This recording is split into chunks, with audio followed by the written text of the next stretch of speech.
I still remember the first night I heard the noise upstairs. It was right after I moved into this old building with its thick brick walls and wooden windows that creak when the wind hits. I was lying in bed, half asleep, when the sound of something heavy scraping across the floor above me made me sit up straight. It was loud. My heart started racing right away. I tried to brush it off as normal apartment noises, but it didn't stop. I heard long, steady footsteps pacing from one side of the unit to the other. They were heavy and they made my ceiling vibrate. I felt my bed shake a little. My stomach tightened. I told myself it was just a new neighbor moving furniture around or doing some late-night rearranging. But deep down, something about it felt off. It was too rhythmic, almost like there was a path being followed. I live on the third floor of a 4-story building. My apartment is small with one bedroom, a narrow living room, and those old wooden windows that slam shut if you don't secure them with a wedge. The building is known for its dated construction. People say the walls are so thick you can barely hear a neighbor's TV. But somehow I could hear every bump, scrape, and step from the apartment above. The first time I heard it, I didn't think much beyond mild annoyance. But the noise kept happening every night around 11.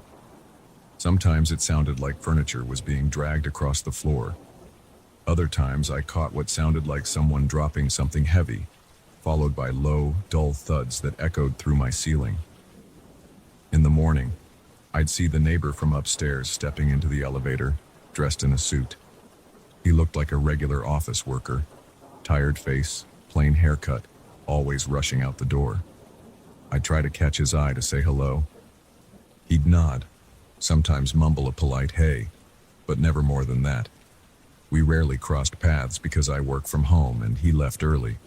By the time he got back, it was usually late at night. I used to wonder if he heard my TV or if I was bothering him with my own noise.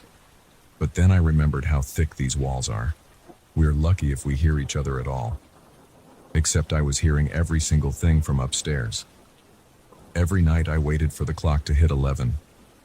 I don't know why it happened at that specific time, but it did. As soon as I realized it was close to that hour, I'd feel a little tension in my chest. I'd be on my couch, maybe scrolling through my phone or watching a show, but my focus would be shot. I couldn't get into anything because I knew what was coming. And then, like clockwork, I'd hear those footsteps. Slow, heavy, one after the other. Sometimes they paused for a few seconds. Then I'd hear the distinct sound of something dragging across the floor. It reminded me of a table or a chair being pushed around. There was a low scraping noise, then another series of thumps that rattled my ceiling lamp. By that point, I'd be wide awake, my heart thumping faster than normal, my palms getting a bit clammy. I kept telling myself to ignore it. Maybe the guy upstairs was just restless. Maybe he had insomnia, or he liked to rearrange his furniture at night.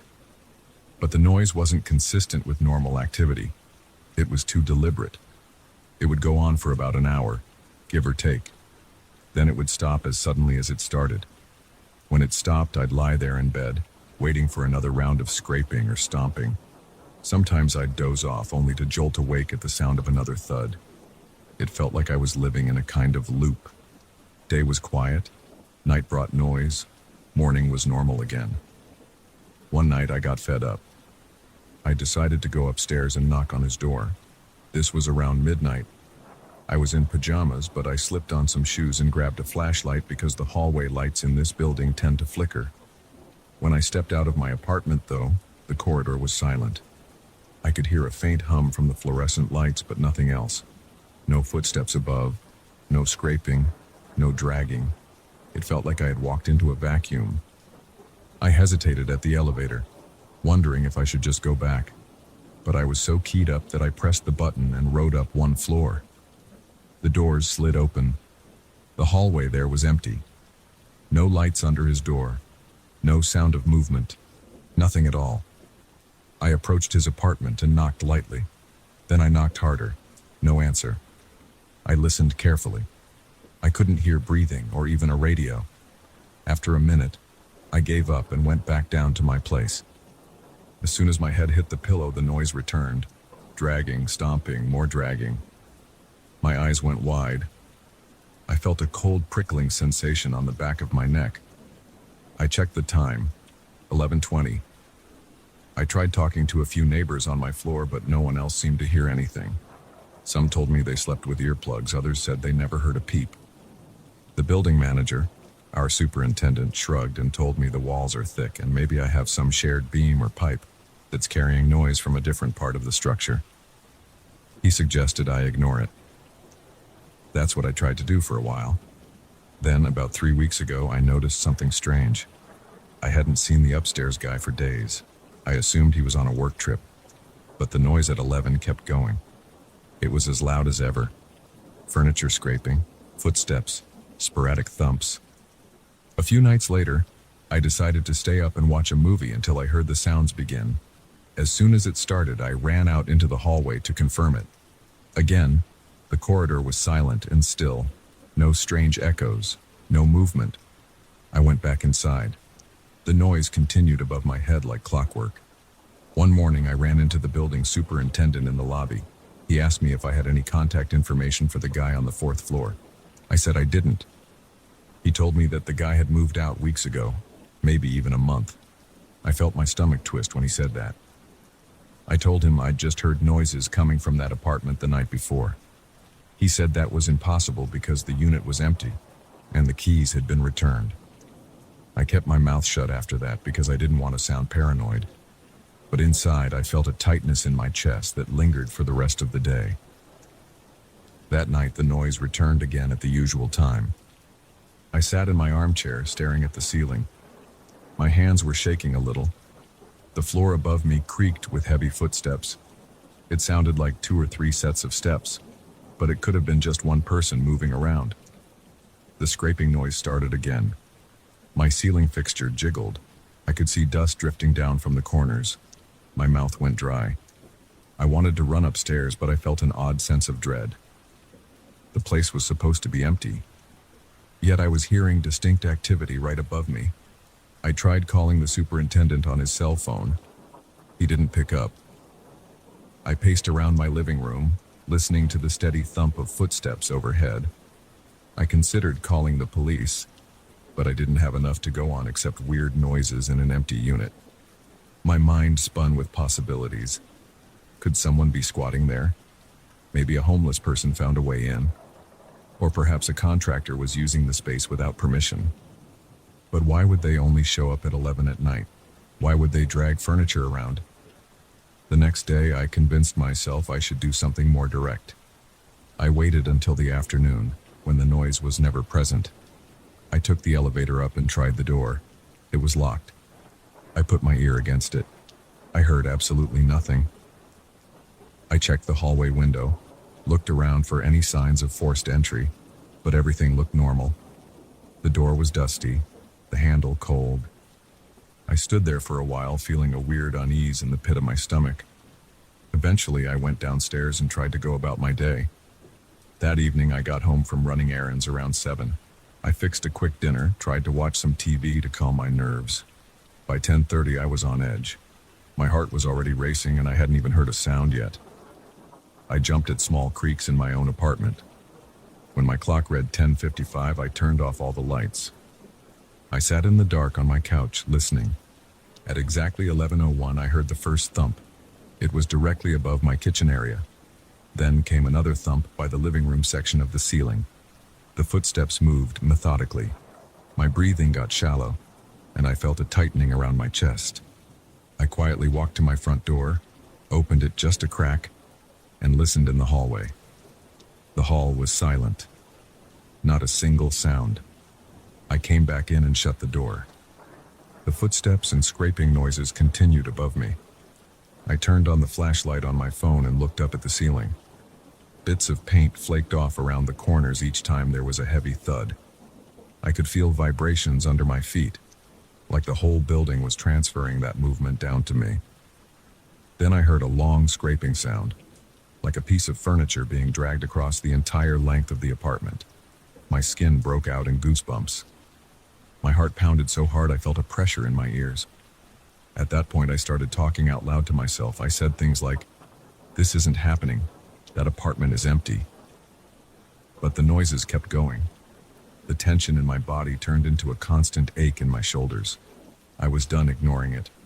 I grabbed my keys and my phone, stormed out to the hallway, and took the stairs up to the fourth floor.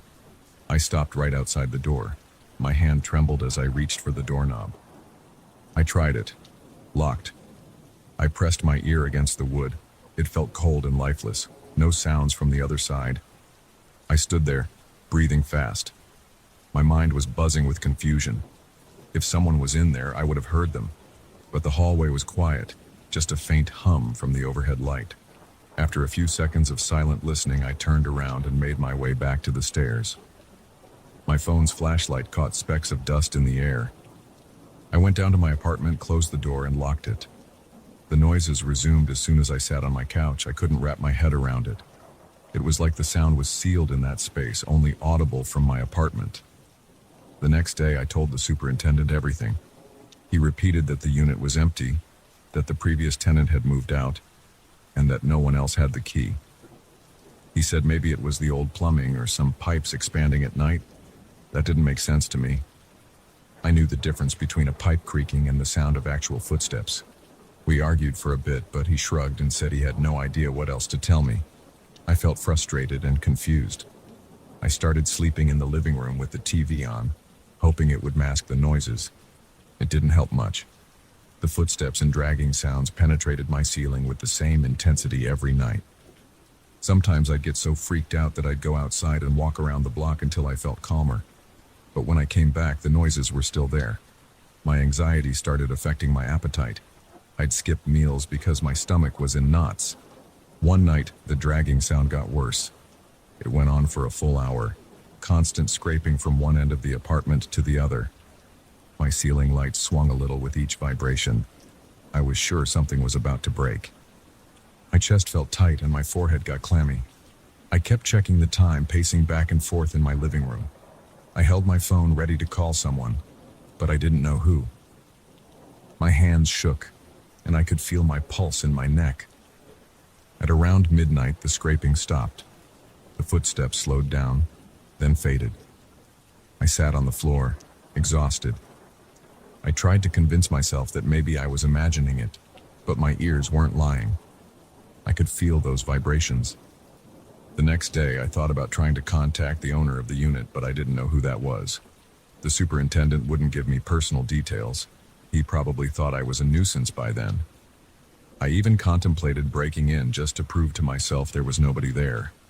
But I couldn't bring myself to do that. Now, I sit here every night, waiting for the noises to start. They always do.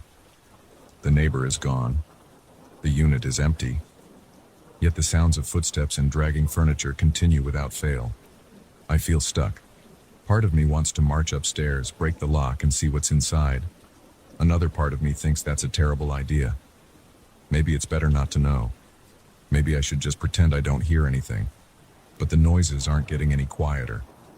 If anything, they're becoming more frequent. Some nights they start earlier, around 10:30, and go until midnight. I can't sleep. I can't think straight. I feel my pulse throbbing in my temple every time I hear the first thump. Each morning, I wake up with dark circles under my eyes and a dull ache in my chest. I haven't told my friends because I don't want them to think I'm losing it. But I can't live in denial forever. I wonder if I should just pack up and move. This building is old and the rent is cheap, but that's not worth the stress I'm going through. Still, moving costs money I don't have right now. So I'm here night after night listening to something that shouldn't be happening. It's 10:55 now. I'm hunched over my kitchen table, typing this out because I need to vent. I'm already bracing for the sound. My hands are shaking a bit. I keep swallowing because my throat feels dry. The window next to me rattles with a light breeze, but that doesn't hide the sound that's about to start.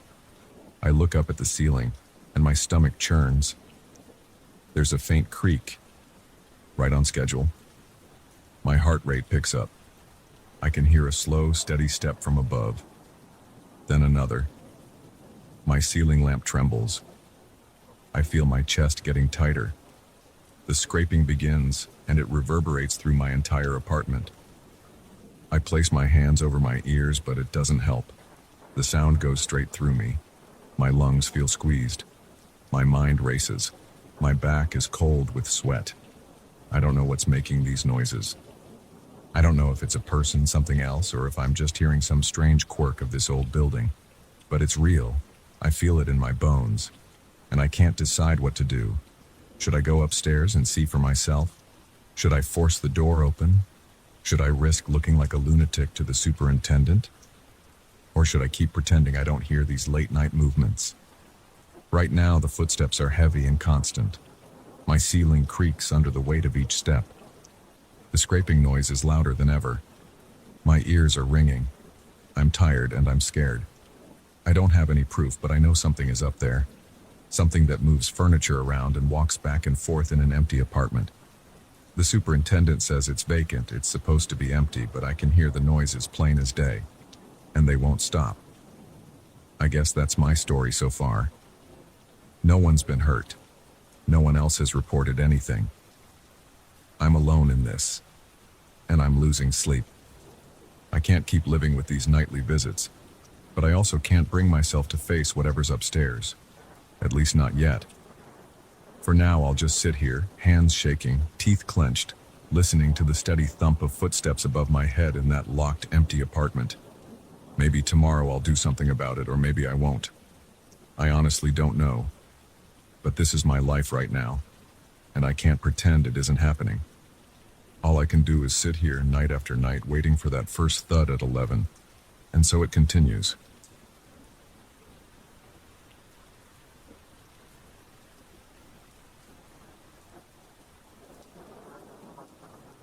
I still remember the first moment I heard those footsteps echoing in a place that should have been empty. My name is Mark. I've been working as a security guard in a building materials warehouse located in a rundown industrial zone on the outskirts of town. I've got a routine that usually involves walking around the perimeter, checking the fences, and making sure the entrance gate is locked. Most nights, nothing happens. I fill out a logbook, note any small events, and wait for my shift to end. That's how it was for the first few months. Everything was quiet and predictable. The isolation never bothered me. I'm not a social guy, and spending long hours alone never felt stressful. I used to lean against the entrance post, watch the distant lights of nearby factories, and feel comfortable in my own space. But one night, everything changed. Now, I don't feel relaxed when I start my shift. I feel tense. I arrive at the warehouse around 10 p.m. The outside lights are dim, just enough to see the main gate and part of the parking lot. The yard is mostly gravel and concrete slabs. The building is large with metal walls and a high ceiling. Trucks come by during the day, but after 6 p.m., the place goes silent. There's a small office at the front. That's where I keep my stuff. A thermos of coffee, a flashlight, and the control panel that displays the camera feeds. The security system isn't fancy. We have a few cameras placed near the loading docks and along a couple of interior corridors. I can see them on a small black and white monitor. The sensors pick up motion, and if they detect anything, they create a highlight on the screen. In normal conditions, I only see small blips when a stray cat wanders in, or if a plastic sheet flutters in the wind near an open window. But recently, those blips have started to feel ominous. The first time I heard the footsteps, it was around 2 a.m. I was sitting on a metal stool inside the office. I had the door open because it gets stuffy in there, especially during warmer nights. The interior of the main warehouse was dark, but there's a long corridor that leads from the office area to a series of storage rooms. It's a dull space, with concrete floors and walls lined with shelves full of spare parts and boxes of tiles. I heard the footsteps coming from that corridor, distinct and measured. At first, I thought it might be the sound of water dripping on a loose plank, or maybe some piece of machinery expanding or contracting. But it didn't sound random. It was a pattern of steps, like someone was walking slowly. I stood up and grabbed my flashlight. My stomach tightened. I felt a sudden wave of cold sweat on the back of my neck. I told myself it could be a thief looking for copper wire or tools to steal. That wouldn't be unusual around here. So I walked out of the office and turned on my flashlight. The corridor was dark. My beam cut across stacks of pallets, showing dust hanging in the air. I moved slowly, keeping my eyes fixed on the far end. The footsteps stopped as soon as I got close. I called out, "Is anyone there?" I didn't get an answer. I expected maybe the sound of someone running away, or a quick shadow darting behind a shelf. But there was nothing. The place was silent except for the faint buzz of a distant light bulb. My hands were sweaty. I felt my grip on the flashlight get slippery. After a few seconds, I stepped deeper into the corridor, checking behind boxes and looking under shelves. I didn't see anyone. My heart was pounding, and I felt like my breathing was louder than usual. I went back to the office and checked the cameras. The monitor showed a flicker on one of the sensors, but only for a split second. No clear shape, just a quick blur, then nothing. I stayed glued to the screen for a couple of minutes, waiting to see if whoever it was might come back. The sensor line stayed flat. Eventually, I chalked it up to my imagination or maybe just an odd echo, but I couldn't shake the feeling that something was off. The second time it happened was a few nights later. Same hour. I was on my usual walk around the perimeter. I checked the fence line, walked behind the loading docks, and headed back toward the front office. When I entered the warehouse, I heard a noise that sounded like a soft scrape against concrete, like a shoe sliding for a second. I paused. I listened hard. Then the footsteps started. They were heavier this time, like boots. I turned quickly and shone my flashlight at the far end of the corridor. That's when I saw it. A dark figure. It was standing still, facing me. I couldn't see a face, just a silhouette. I stopped breathing for a second. I expected it to run or shout. It didn't do anything, it just stayed there, motionless. My heart was racing. My arms felt numb. I wanted to call out, but my throat felt tight. I forced myself to speak. "Hey!" My voice echoed. The figure didn't move. I took a step forward, shining the light directly at it. The shape seemed to flicker like the edges were unsteady. I blinked and moved the beam around, trying to focus. Then I walked closer, maybe 10 paces. By the time I reached the spot, it was gone. There was nothing but empty space. I circled around the area. I checked every corner. I looked behind stacks of boxes. I found no one. I felt a shiver in my arms like I was freezing, even though it wasn't cold inside the warehouse. I had this urge to run outside and call the police, but what would I say? That I saw a shadow? Back in the office, I reviewed the camera recordings. I only saw a series of brief flickers. The motion sensors popped up, one after another, as if something passed quickly in front of them. But I never got a clear image. It just looked like static. It made no sense. I know how animals look on these cameras. They don't trigger each sensor in perfect succession. This thing did. I replayed the footage multiple times, but it didn't help me understand it. The rest of my shift, I stayed alert.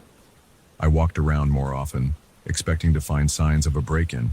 I checked all the locks on the doors leading out to the yard. Everything was secure. By the time the sun started to rise, my nerves were shot. From that night on, I couldn't relax. Every shift, I felt like something was watching me. I started hearing sounds, faint taps on metal shelves, a low scraping noise along the walls, and those footsteps. Sometimes they were soft, almost like bare feet on concrete. Other times they were louder, like heavy boots. I began to dread leaving the office. Even walking out into the main floor felt risky. I'd hold my flashlight tightly and scan every corner. I'd check behind pallets and bins, expecting someone to jump out. No one ever did. There were no signs of forced entry. No missing items. None of the daytime workers reported anything unusual. I mentioned these noises to one of the foremen, but he just shrugged and said the place was old. He told me not to worry about it. Eventually, I stopped talking to the staff about it because they treated it like a big joke. They'd say things like, "Watch out for the ghost," then laugh. I didn't think it was funny. I tried to keep track of the times I heard the footsteps or saw the flickers on camera. There was no clear pattern. Sometimes it happened close to midnight, other times after 3 a.m. Sometimes I'd go an entire shift without any disturbance, but that was rare. I started to lose sleep during the day. My routine fell apart because I kept waking up, remembering that still dark figure. One night I decided to walk the entire warehouse every hour on the dot. I wanted to prove to myself that it was just my nerves. So at 11 p.m., I did a full sweep of the place. I checked the storage rooms, the loading dock, and the corridor. I wrote down everything, nothing out of place. At midnight, I repeated the process. Still fine. By 1 a.m., I felt more relaxed. I thought, if I keep busy, maybe I won't imagine things.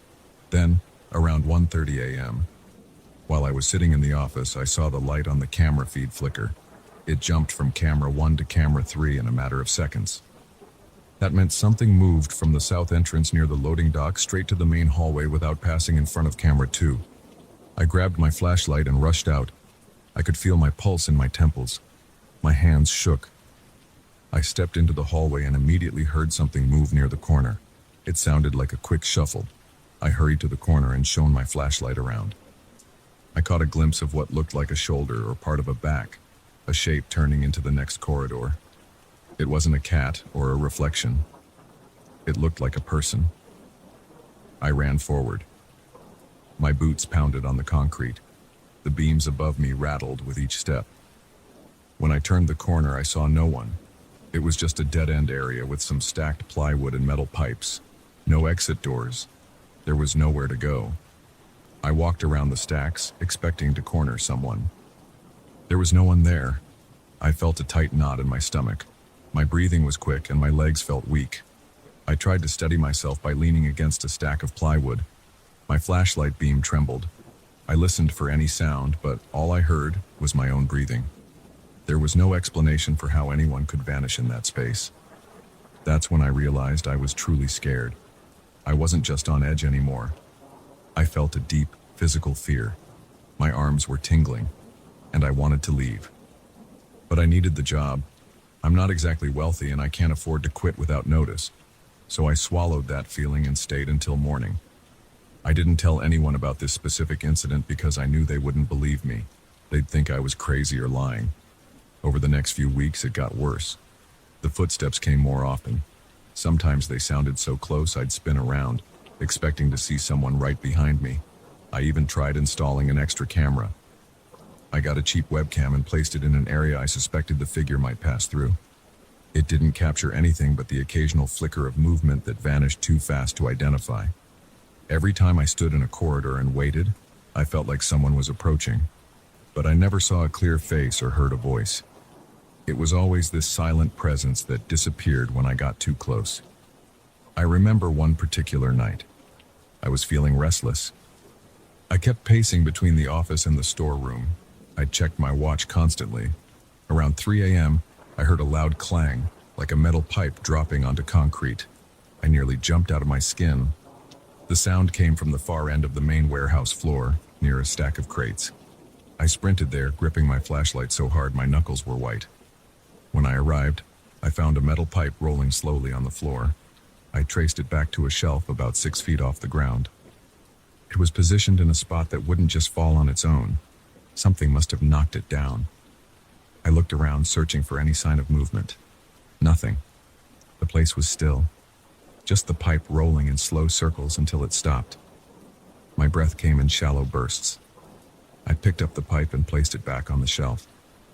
Then I spent the next hour walking every aisle, checking every door. I didn't find anyone. I can't explain these events with logic. I know what I feel. I feel a presence. It's like someone stands just around the corner listening to me walk and breathe. When I turn the corner, there's no one there. Some nights, I think I catch sight of a shape moving past a forklift or behind a row of pallets. But it's always quick, like a shadow.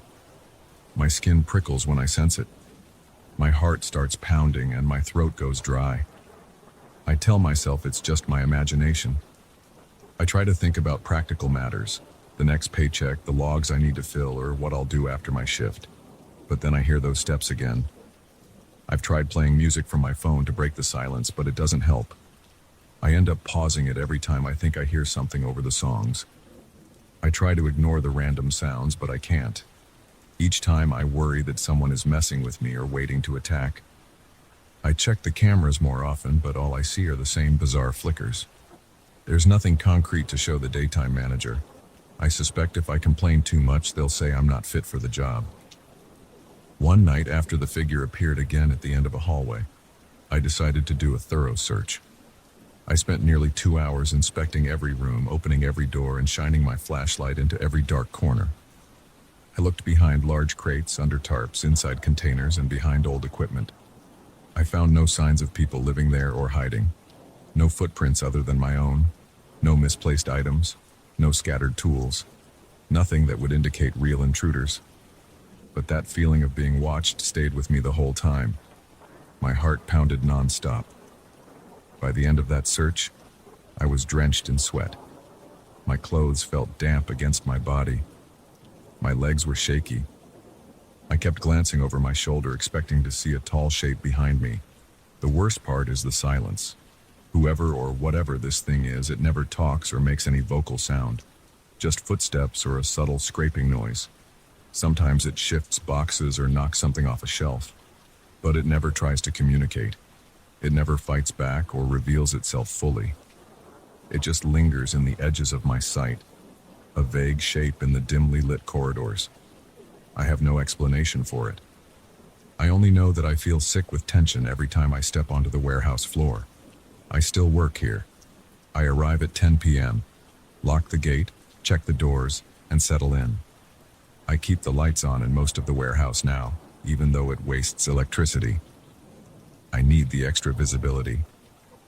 It doesn't stop the footsteps, but it makes me feel slightly less vulnerable. Sometimes I think about walking away from this job, but I have bills to pay. I also keep wondering if maybe I'll catch this thing on camera clearly someday. Maybe that's why I stay. A part of me wants an answer. So far, I don't have one. I only know what I've seen and heard. I know that dark figure stood still, watching me, before disappearing without a trace. I know the pipes and boxes have been moved or knocked over when I'm the only one here. I know the cameras keep picking up strange flickers of motion that don't show up as a solid form.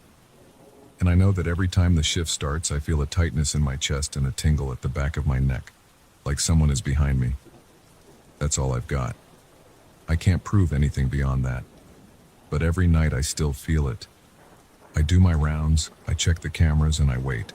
It hasn't harmed me physically, and I haven't seen any evidence of break-ins or theft. Yet the tension is constant. The footsteps keep echoing in corridors that should be empty. And each time I rush over with my flashlight, I find nothing but darkness and silence. I leave in the morning with tight shoulders and a headache. I come back the next night, hoping it'll be quiet this time. But it never is. That presence is always there, just out of sight, reminding me that I'm not alone in this empty warehouse. And that's the story. I hear it. I see it in flickers. I feel it every time I step through those doors. It never speaks, never shows its face, never does anything except make me question my sanity. But it's there, and I can't ignore it. So I keep showing up, flashlight in hand, trying to do my job. That's my life right now, and that's as much as I know.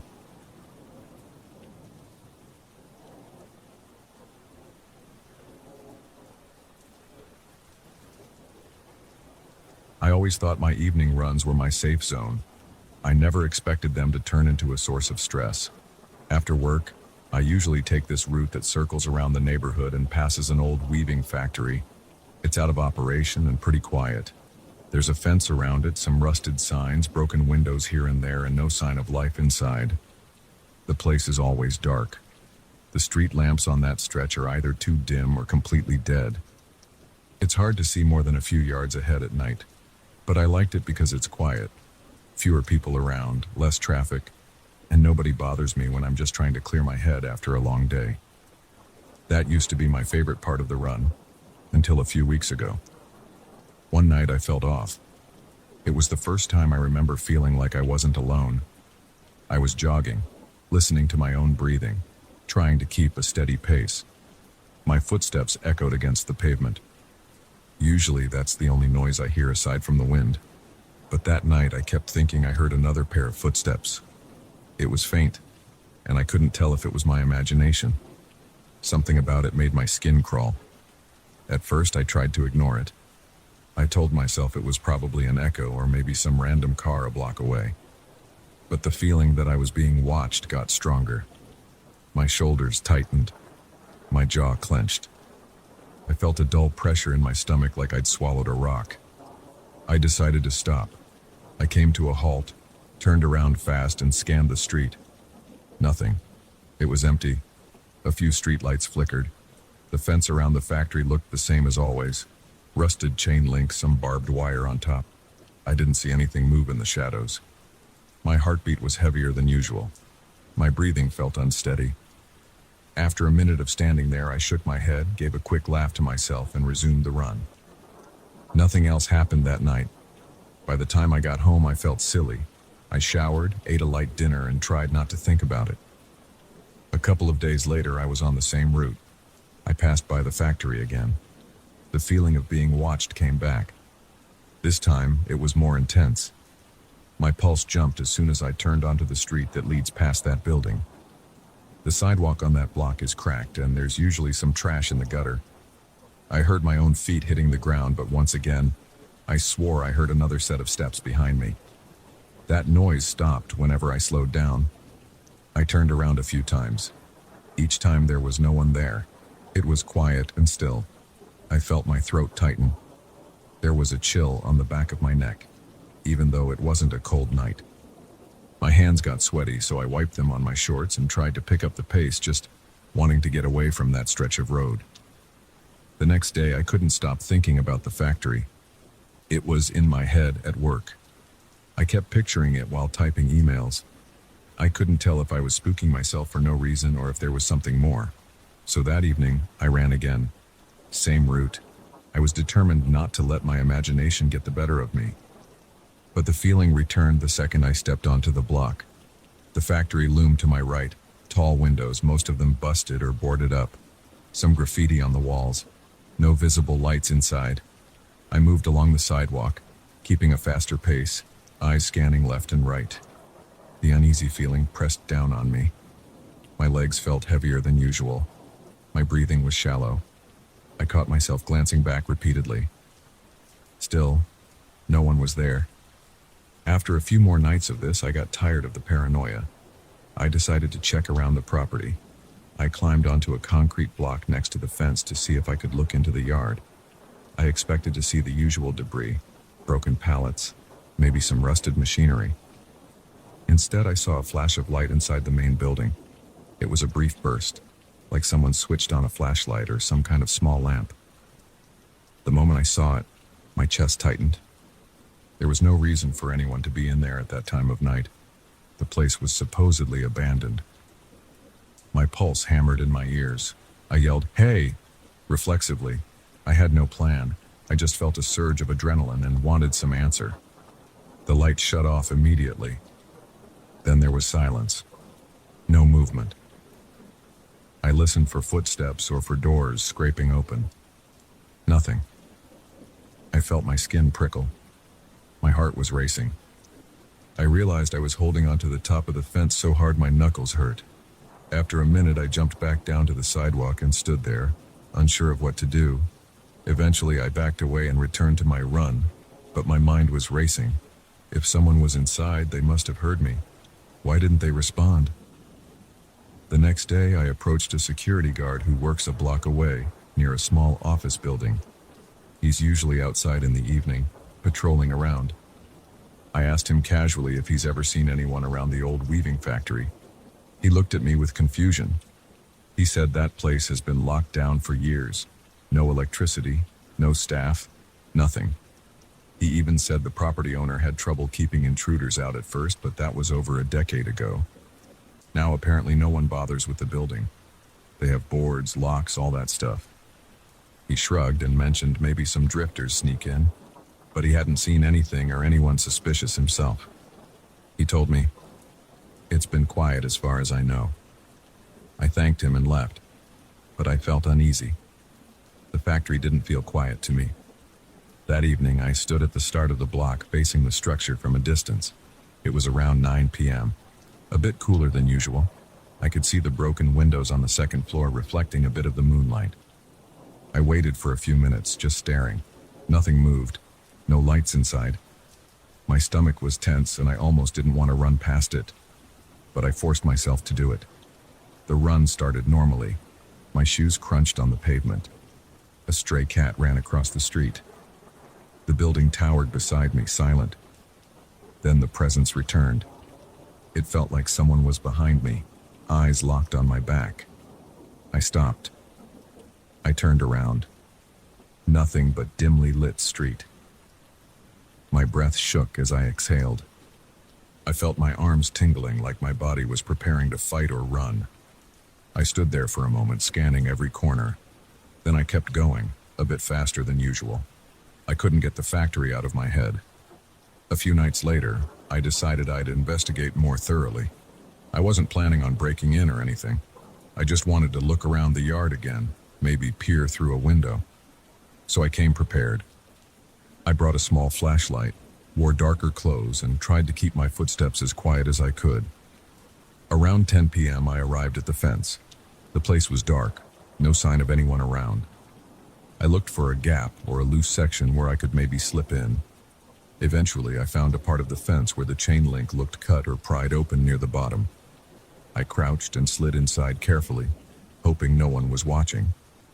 The yard was full of old crates, rusted metal rods, and weeds sprouting through cracked pavement. It smelled like dust and damp earth.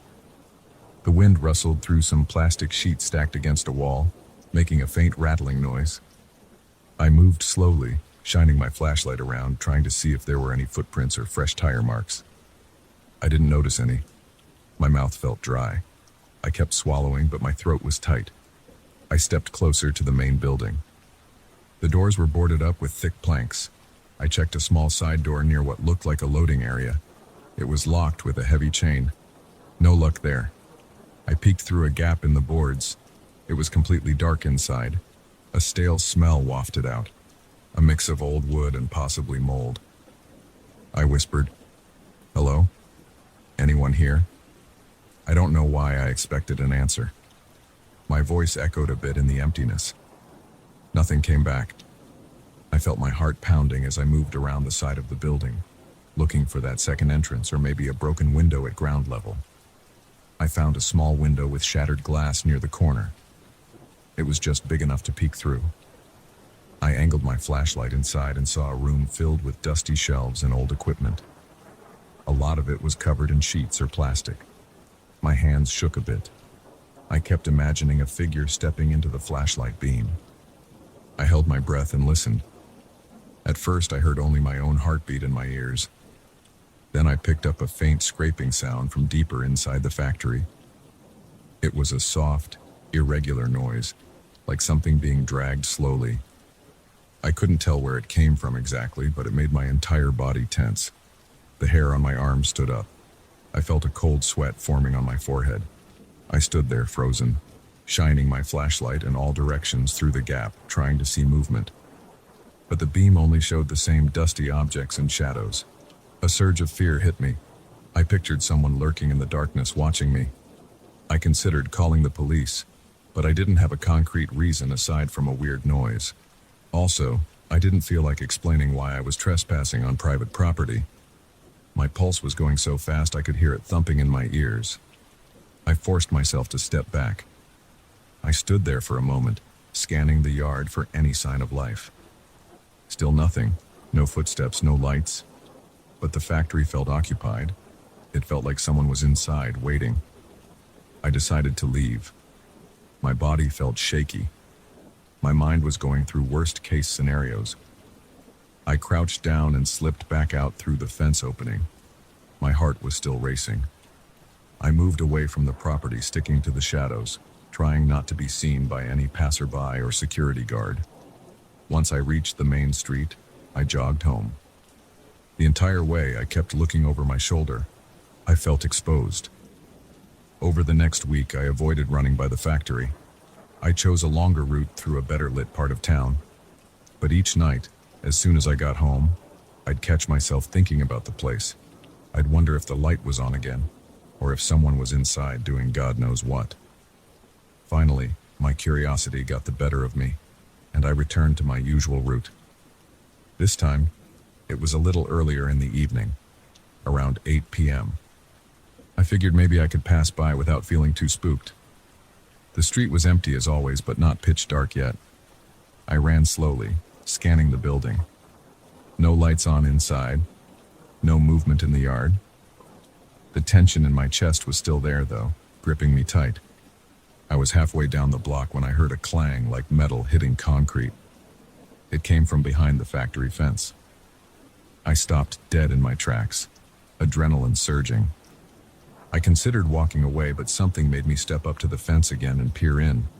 The yard was dimly lit by the last traces of daylight. I saw a silhouette near the side door.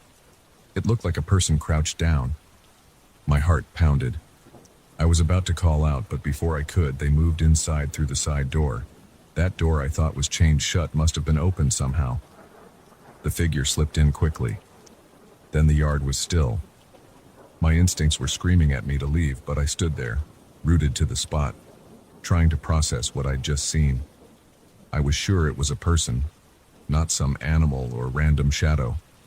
My stomach churned. I felt sweat run down the back of my neck. Eventually, I backed away, not wanting to draw attention. I didn't want to confront whoever was in there. I started running again, my legs feeling like lead. I kept glancing back until the factory was out of sight. That was the last time I tried to investigate. After that, I told myself I'd rather stick to a safer route. But each night, I still feel the urge to pass by and see if something new happens. I keep thinking about the flash of light, the silhouette, and the odd noises. Something is in there. Something that doesn't want to be seen. It's not my job to figure it out, though. I haven't contacted the authorities. Part of me feels guilty for leaving it alone, but I also can't handle the dread that hits me every time I get near that place. So now, I take a different path when I run. It's busier, more traffic, more people, and fewer shadows. I still feel edgy sometimes, wondering if I'm being followed, but nothing is as intense as it was on that lonely stretch by the old weaving factory. I can't forget what I saw, even if I never got a straight explanation. If anyone ever decides to check it out, I hope they're ready for that same suffocating tension. That place is locked down for a reason, or maybe it's just deserted and someone has their own reasons for sneaking around inside. Whatever the case, I'm done. My evening runs are supposed to clear my head, and I can't do that if I'm worried about what's lurking in that abandoned building. I still see the factory sometimes when I drive by in daylight. It looks harmless under the sun. Just a worn-out structure with broken windows and boarded-up doors. But at night it changes. And I know there's more to it than meets the eye. For now, I'll leave it at that. I have no proof of anything supernatural or criminal, but I have no doubt there's a presence in there. My gut told me enough times that something was off, and that's why I'm not going near that place again.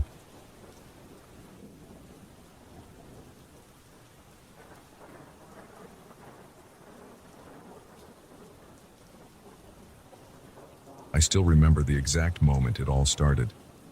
It was right after lunch on a Tuesday.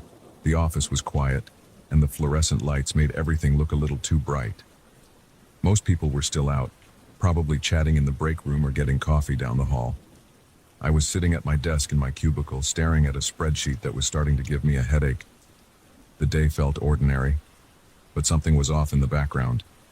At first, I couldn't place it. Then I realized I felt uneasy, like someone else was in the room with me. I glanced around and saw no one. The aisles were empty.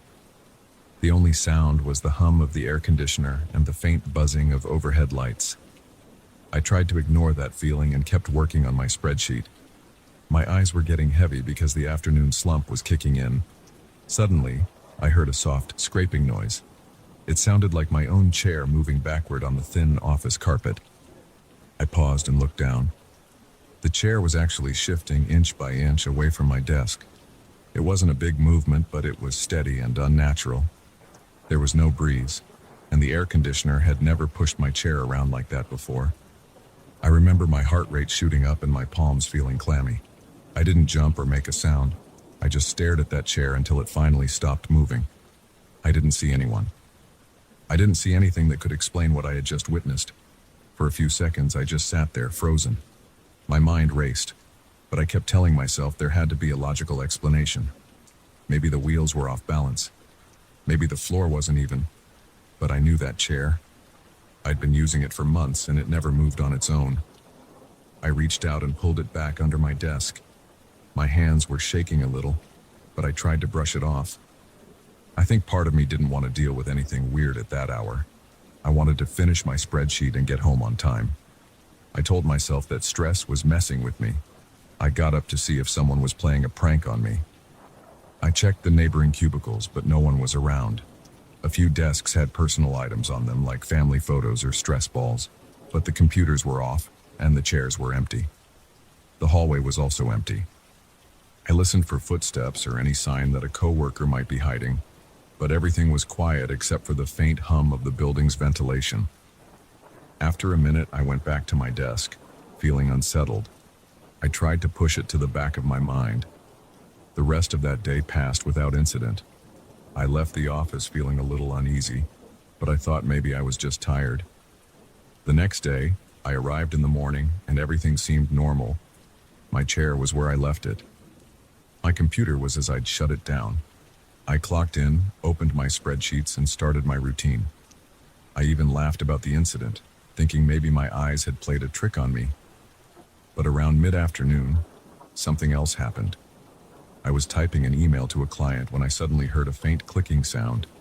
It sounded like someone was rapidly clicking a mouse. The noise came from a cubicle 2 rows behind mine. I knew that station was rarely used and the computer there was supposed to be off. I stopped typing and listened. The clicking continued for maybe 5 seconds, then stopped. I stood up and walked over. The monitor was dark.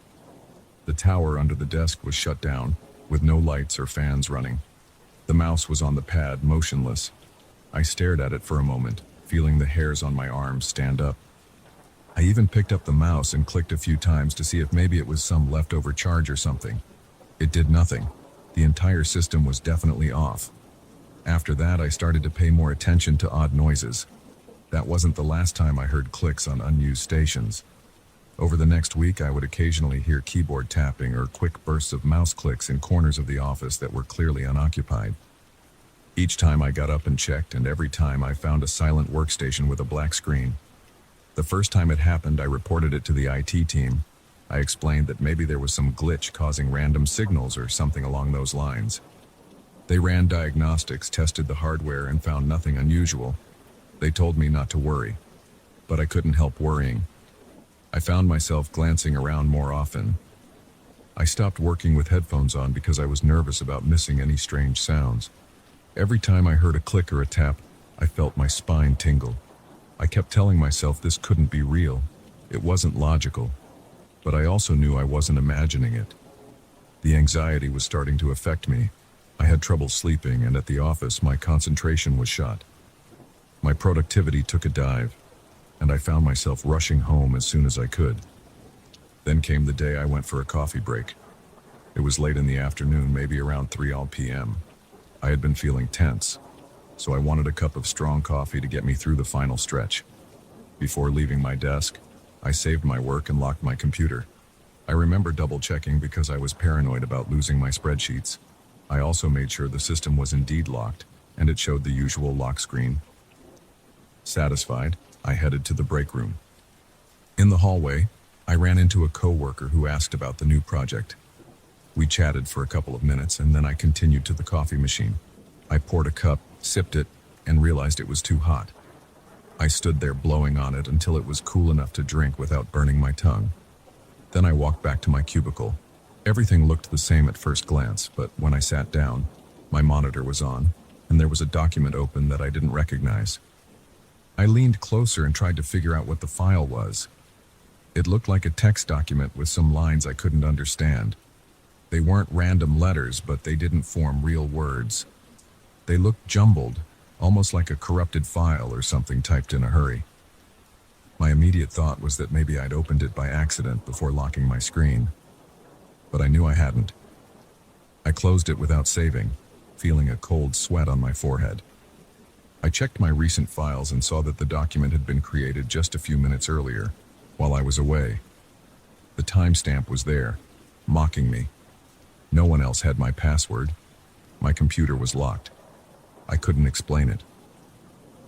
That night, I asked the IT guys again to check if there was any sign of remote access or some kind of virus. They scanned everything, combed through the logs, and told me there was no sign of anything unusual.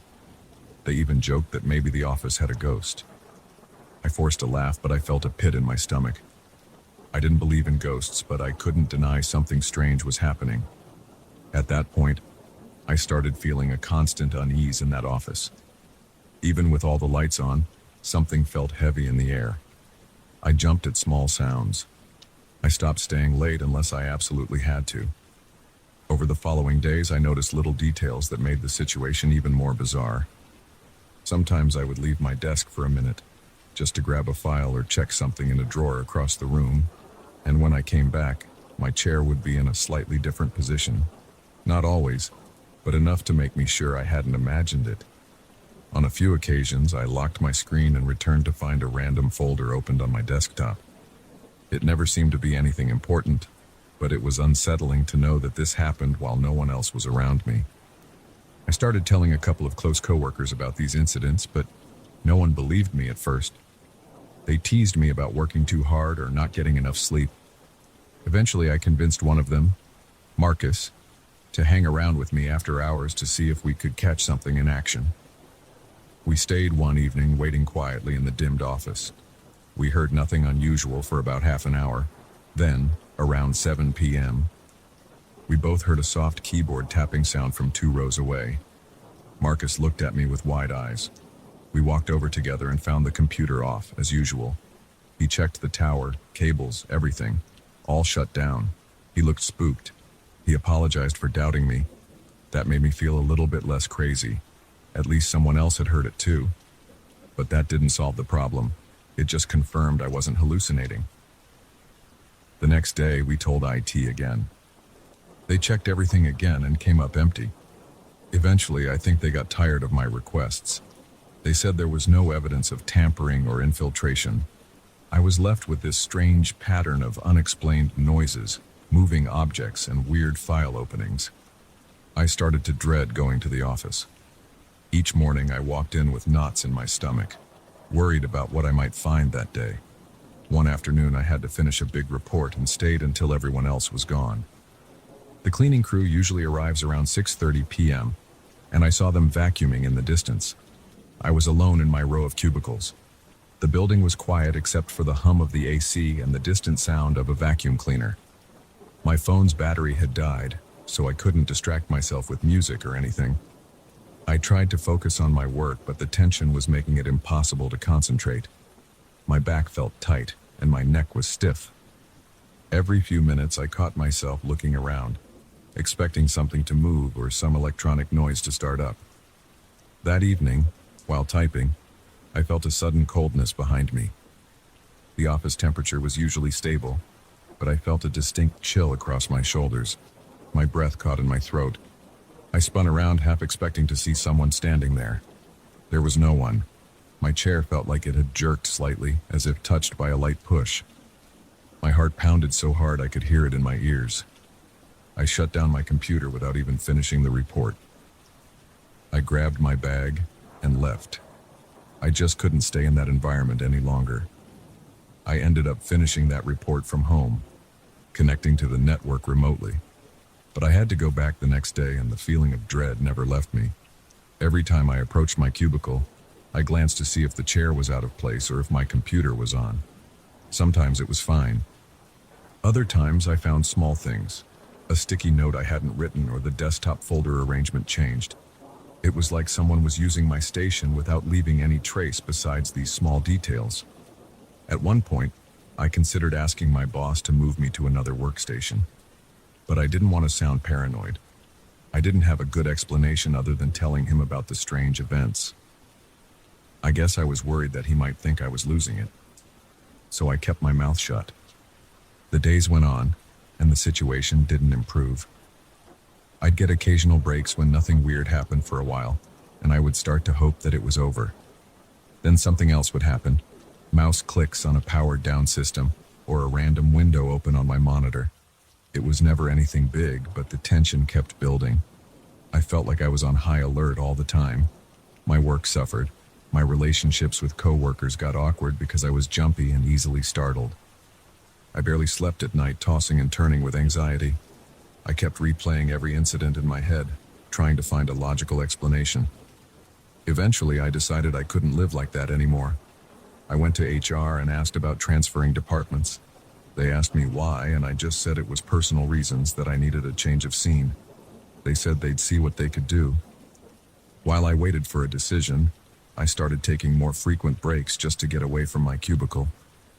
Each time I stepped away, though, I felt that crawling sensation on my skin, like leaving the chair unattended would invite another one of those events. Sure enough, I'd come back to find something shifted or a new file opened. By the time they approved my department transfer, I was more relieved than excited. On my last day in that cubicle, I remember packing up my desk. I took down the few personal items I had, which wasn't much, and powered off my computer for the final time. I felt a small sense of victory, like I was escaping something. But even then, as I grabbed my bag, I heard a light scraping noise. I turned around and saw my chair tilt back slightly, just as it did that first afternoon. I didn't wait to see if it moved again. I picked up my stuff and walked away, my heart thumping in my chest. Since moving to a different section of the building, I haven't had any similar experiences. I'm more relaxed now, and my productivity has improved. Still, I can't stop thinking about what happened in that old cubicle. Sometimes when I pass by that row, I glance over my shoulder. I half expect to see the chair sliding on its own, or the screen lighting up with some random document. I haven't told many people about it. Most would just shrug it off or laugh. But I know something was there, messing with my workstation. Even now, when I think about the slow drag of the chair or the clicks on the silent keyboards, I feel chills. It's like there was someone in that space working quietly in the shadows whenever I turned my back. I can't prove it, but I lived it. And that feeling of being watched never really goes away.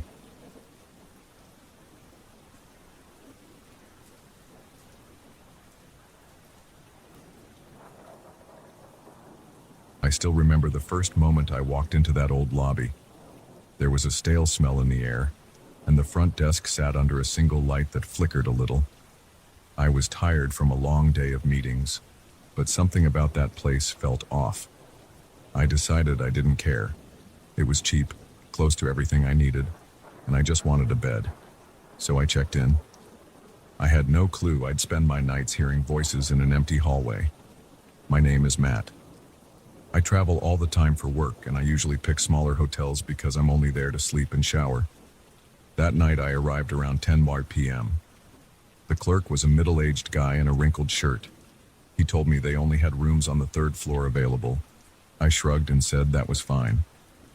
I signed the register, and he gave me an old-fashioned key instead of a key card.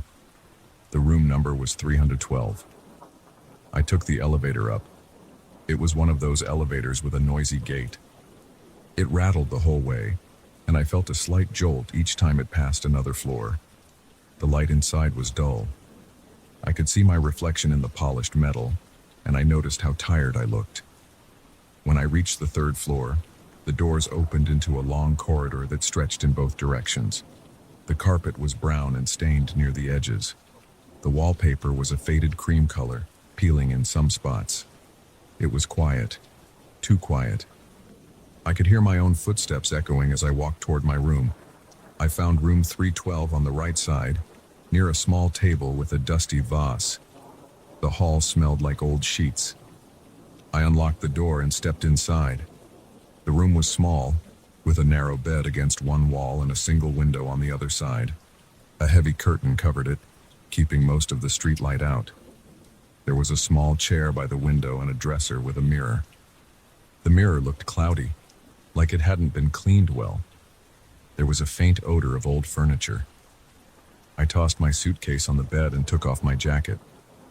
After a quick check, I realized there was no bottled water, so I decided to get some from the bathroom faucet. I turned on the tap and waited a few seconds. The water came out with a bit of a hiss, then turned clear. It tasted metallic, but I was too tired to care. I brushed my teeth, got ready for bed, and turned off the lights. I lay there listening to the slight hum from the air vent. The old heater pipes clicked every so often. I closed my eyes. Around midnight, I woke up feeling thirsty again. The heater made the room stuffy. My throat was dry and I wanted more water. I sat up and rubbed my eyes. I was half asleep, but I heard something outside, like a whisper. It sounded like a soft voice, almost like someone chatting in another room. But the walls were thin, so I figured it was a neighbor. I got out of bed and stepped into the hallway. The corridor lights were dim. The whispering grew clearer, but I couldn't understand the words. They were low and mumbled, like someone talking to themselves. The sound seemed to come from the next room, 314. I looked at the door, but no light shone under it. The entire hallway was empty. I stood there for a few seconds, feeling a strange chill crawl up my back. Then, the whispering stopped. I walked to the bathroom at the end of the hall, got some water and went back to my room. It took me a while to fall asleep. My mind kept replaying the soft voice, wondering if someone was pacing in the next room. I kept expecting to hear it again, but it stayed quiet. The next morning I got up and went downstairs for a quick coffee in the lobby. The same clerk was there, looking half awake behind the desk. I asked if someone was staying in room 314, because I'd heard a voice. He stared at me for a few seconds, then shrugged. He said no one was booked in 314. He added that people sometimes complained about hearing talking at night, but they never found anyone. That was all he said. I waited for more explanation, but he just sipped his coffee and looked away. I felt uneasy. I shook it off and left for my meetings. The day passed quickly, and I got back to the hotel around 7 p.m. I grabbed a burger on the way and ate it in my room. The hallway was quiet again, and I tried not to think about the weird noise from the night before. I turned on the TV and flipped channels aimlessly. The reception was fuzzy. I finally settled on some local news station and let it play in the background. Around 10 p.m. I turned off the TV and decided to sleep. I left the bathroom light on with the door half closed because the room felt gloomy. I lay in bed, scrolling through my phone for a while before turning off the lamp. The mattress was a bit lumpy, and the pillows felt thin. I tossed and turned, but eventually drifted off. A few hours later, I opened my eyes to that same soft sound. My heart jumped. I could feel my pulse in my ears. The voice was coming from the hallway again. It was a quiet murmur, like someone having a private conversation right outside my door. I sat up, trying to breathe slowly, and listened. It never rose above a whisper, but it felt too close. I swung my legs off the bed and walked to the door. My mouth felt dry and my palms were a little sweaty. I leaned my ear against the door. The voice kept going, but I couldn't make out any clear words. It sounded like a single person, maybe a man, but it was impossible to be sure. I took a breath, unlocked the door, and opened it a crack. The hallway lights were still dim. The corridor looked empty. I opened the door all the way and stepped out. The sound faded to a barely audible mumble. I took a few steps toward room 314 and put my ear near the door. Nothing.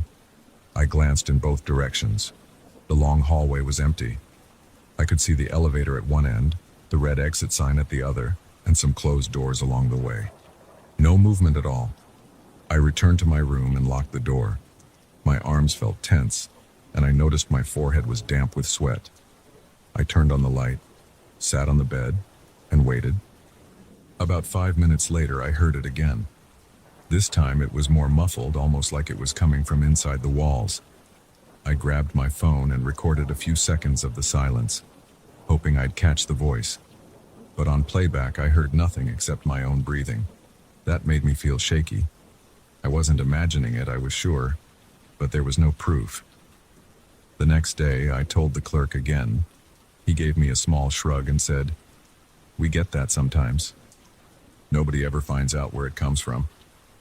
I pressed him for more details, but he didn't offer any. He just said it had been happening for years, and it was one of the reasons the rooms on the third floor stayed empty. I asked why they still rented them if it caused so many complaints. He said people usually only stayed a couple of nights, and the management didn't seem concerned.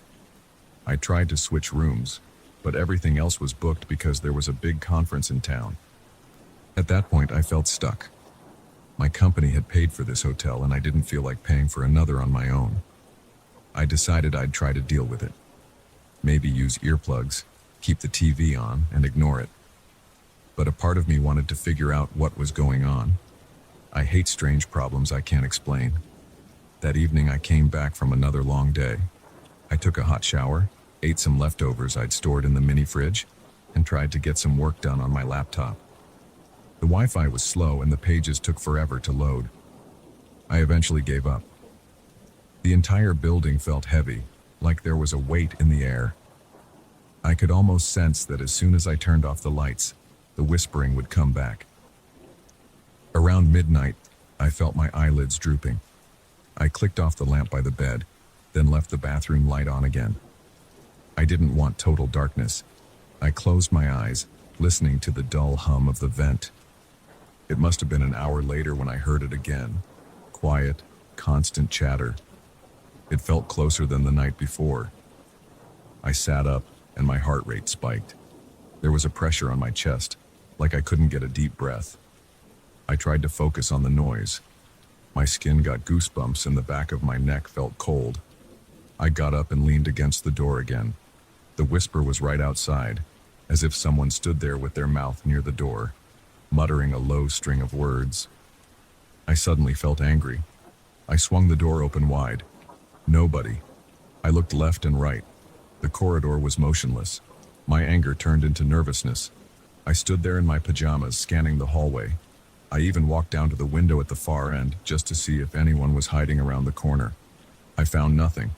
All the doors were shut and the elevator was still on the first floor, according to the dial above it. My heart was pounding in my chest and I wanted to yell out, but I didn't want to wake other guests. I hurried back to my room and shut the door. I locked it and slid the chain across. My mind felt wired. I lay back in bed, but my muscles wouldn't relax. I kept looking at the door, half expecting it to open on its own. I tried to watch something on my phone, but the Wi-Fi was too weak. Eventually, I drifted off into a restless sleep. The final night I stayed there, I felt drained before I even got upstairs. My day had been stressful, and I was in no mood for more strange events. I got back to the hotel at 9 p.m., carrying a soda I bought from a nearby convenience store. I planned to stay awake until I was too exhausted to care about any noises. I sat on the bed and stared at the TV while sipping the soda. The channels were still fuzzy. The local news anchor mentioned a heat wave, but I barely listened. I checked my emails, but nothing important came in. At around 11:30 p.m., I heard faint footsteps in the hall. They stopped near my door. I felt a jolt of panic. I turned off the TV and listened. I heard a low whisper again, but now it was followed by a soft knock like fingertips tapping against wood. My heart thumped. I moved quietly toward the door, not sure if I should open it or stay put. The tapping continued for a few seconds, then it went quiet. I stood there, my chest rising and falling with each quick breath. I waited. A minute passed, maybe two. Silence. I flicked the deadbolt and opened the door a crack. Nobody was there. The corridor lights flickered slightly. There was no sign of anyone. I whispered, "Hello?" but got no response. My voice echoed. I opened the door wider and stepped out. The entire hallway was empty, as usual. The air felt cold against my skin. I checked near the elevator, then walked back to my room. I locked the door one last time. That night I barely slept. I kept hearing small sounds, but they faded in and out. They didn't seem to come from one place. Sometimes it sounded like they were above me, sometimes in the hall, sometimes near the walls. By 5 a.m. I gave up. I packed my bag, showered, and went downstairs. I saw the clerk again, and he asked if I'd gotten any rest. I told him no, and he nodded like he'd heard the same complaint 100 times. He said sorry, but he looked tired too, like he was used to these conversations. I checked out and grabbed a cab to the airport. In the taxi, I tried to shake off the anxiety. My body was tense and my head hurt from lack of sleep. I glanced at the hotel entrance as we pulled away, noticing the dull windows and the old bricks. I felt relieved I was leaving. My mind kept replaying those whispers, but I decided not to dwell on it. I had a flight to catch and more work to do. That place still pops into my head sometimes. I think about those long hallways and that strange voice in the night. I know other people have heard it too. I won't go back there. I learned my lesson. Cheap rooms and good locations aren't worth that kind of worry. If I ever hear whispering through a wall again, I'm changing hotels no matter the cost. That third floor experience is enough for me.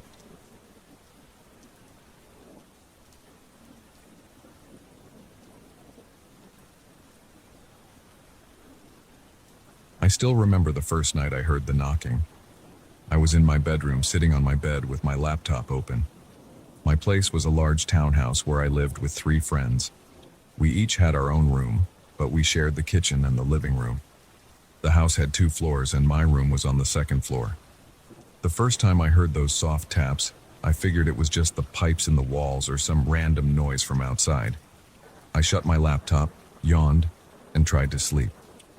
But the knocking went on for a little while, tapping in a steady rhythm that made me uneasy. The next morning I checked my closet. It was an old built-in closet with thick wooden doors. It smelled musty. There were no holes in it, no signs of rats or insects. I went around the sides, knocked a few times on the wood to see if anything scurried out, and I found nothing. I saw my documents in a small box on the shelf, along with a couple of old suitcases on the floor. Everything looked fine. I shrugged, grabbed some clothes, and continued my routine. I left the house for work. For a while the noise was faint.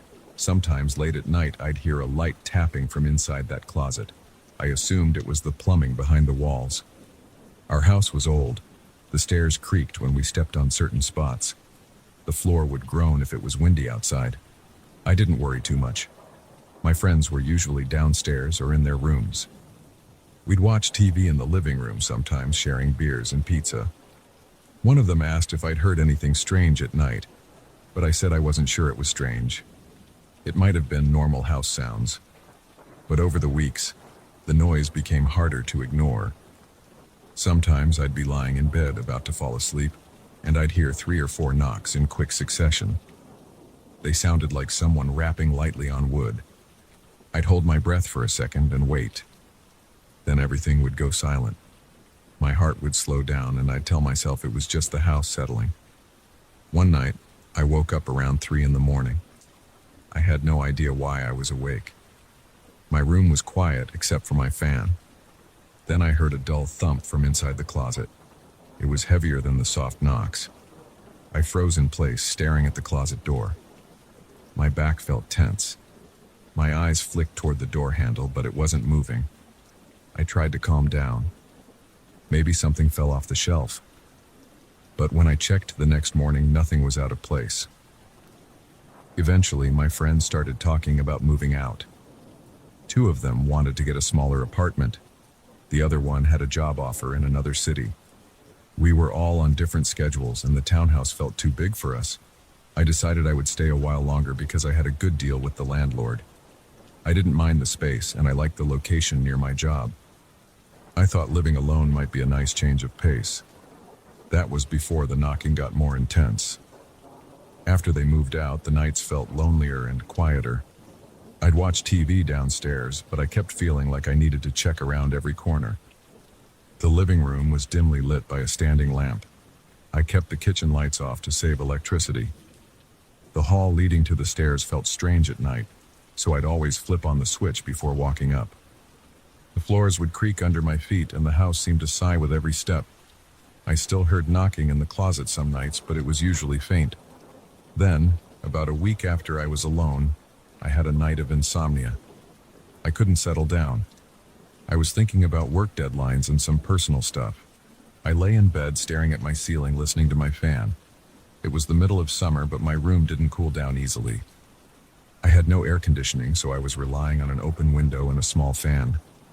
Around 2 in the morning, I heard a soft tapping from inside the closet. It was slow and steady, like someone lightly knocking to get my attention. I felt a surge of adrenaline. My stomach tightened and my throat went dry. I tried to ignore it, but the taps became more deliberate. I sat up. My sheets were damp with sweat. I thought about putting on a light. Instead, I walked quietly to the closet door. My floor squeaked a little under my feet. I pressed my ear against the wood, holding my breath. I heard a faint tapping right on the other side. It sounded like knuckles on wood, except it was too gentle. I grabbed the doorknob and hesitated. My hand was trembling a bit. I turned it slowly and the door creaked open. At that moment, I felt a cold breeze brush against my face. It felt like air from an air-conditioned room, but I didn't have an AC anywhere in the house. It made me step back. My eyes scanned the inside. It was dark, so I turned on my phone's flashlight. I aimed it at the shelves and the suitcases. I saw no movement. I waved my hand inside, feeling for any draft, but nothing felt consistent. After a few seconds, the cold feeling disappeared, and the air felt muggy again. I backed away and closed the door, then sat on the edge of my bed. My heart was pounding. I rubbed my hands on my knees, trying to calm myself. I stayed awake for the rest of the night just watching that closet door. I didn't hear any more knocks, and eventually, my alarm clock rang at 6. I got up, showered, and tried to shake off the weirdness. The next couple of days went by without major incidents. I still felt uneasy in my room. I'd enter and look at the closet right away. The memory of that cold air kept nagging me. I checked the closet walls, the back panel, the sides. I didn't see any gaps or vents. There was no direct path to the outside. I went around to the hallway, checked the walls there. Everything seemed solid.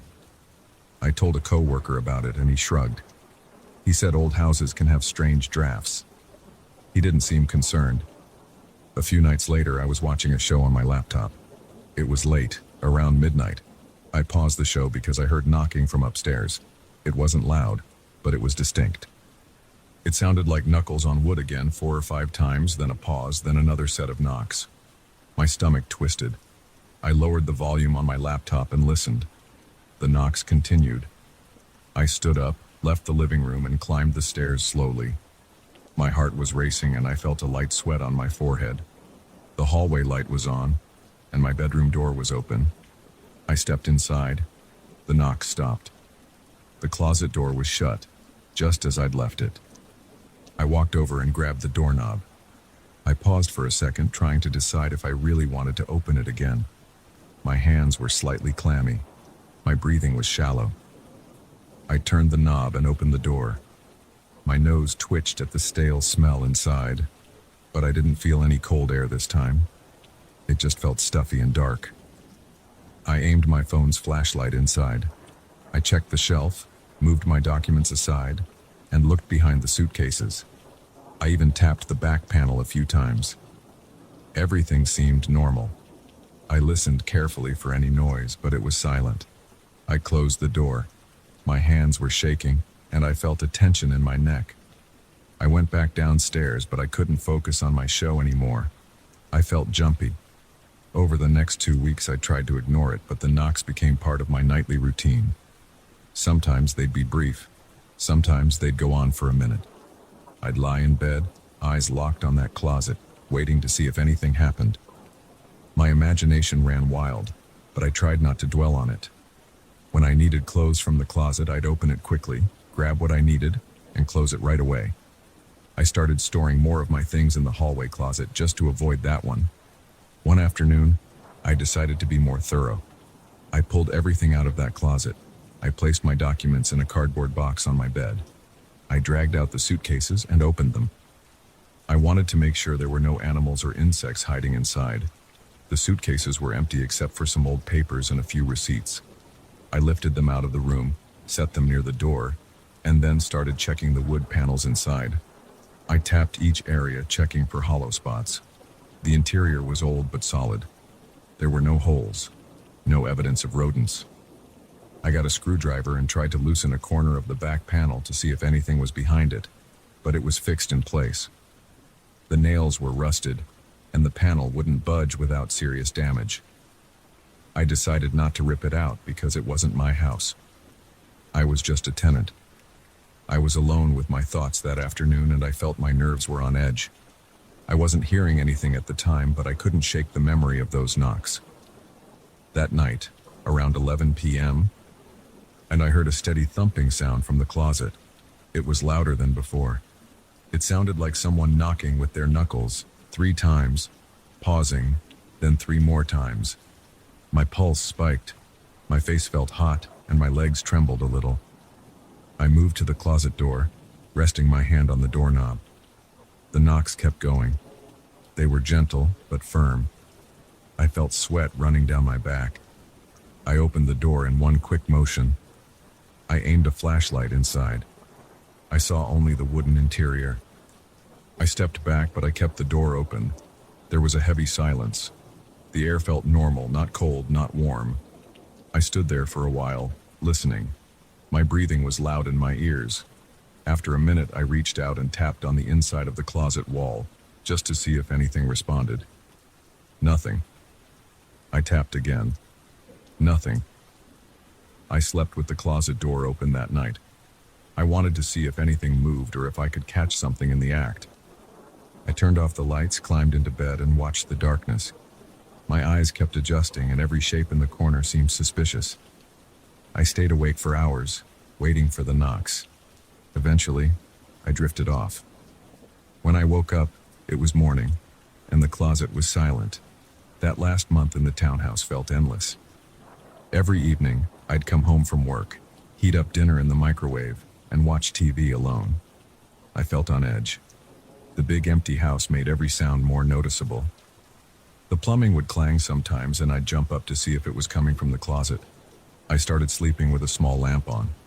I tried earplugs, but I hated not being able to hear what was happening around me. The knocks didn't stop. Some nights they were faint. Other nights they were louder. Once I heard them around 4 a.m. and couldn't go back to sleep. I stared at the ceiling until sunrise. Toward the end of that month, my landlord told me someone else wanted to rent the place. He said I could move out earlier if I wanted. I didn't argue. I packed my boxes and called some friends to help me load everything into a small moving truck. On my last night, I was alone in the empty bedroom. The bed frame was gone, and I had only a sleeping bag on the floor. The closet was empty because I'd already packed my documents in suitcases. I told myself maybe the knocks would stop now that the closet was clear. But around midnight, I heard a soft tap from inside. It echoed in the bare room. My heart pounded, but I didn't bother opening the door. I just stared at it for a long time. The next morning, I left the keys on the kitchen table. I walked upstairs one last time and looked into my empty bedroom. The closet door was closed. The house was silent. I felt uneasy, but I also felt relieved to be leaving. I locked up and drove away. I moved to a smaller apartment in another neighborhood. It's been quiet here. I have a simple bedroom, a decent kitchen, and no built-in closet like that one. I haven't heard any strange knocking since. Sometimes, late at night, I think about that old closet. I remember the knocks, the cold air, and the tension in my chest whenever I stood by that door. I don't have any explanations. I only know what I heard and what I felt. I'm glad I don't live there anymore. That's all I really have to say about it. It was an unsettling time, and I'm not interested in going back.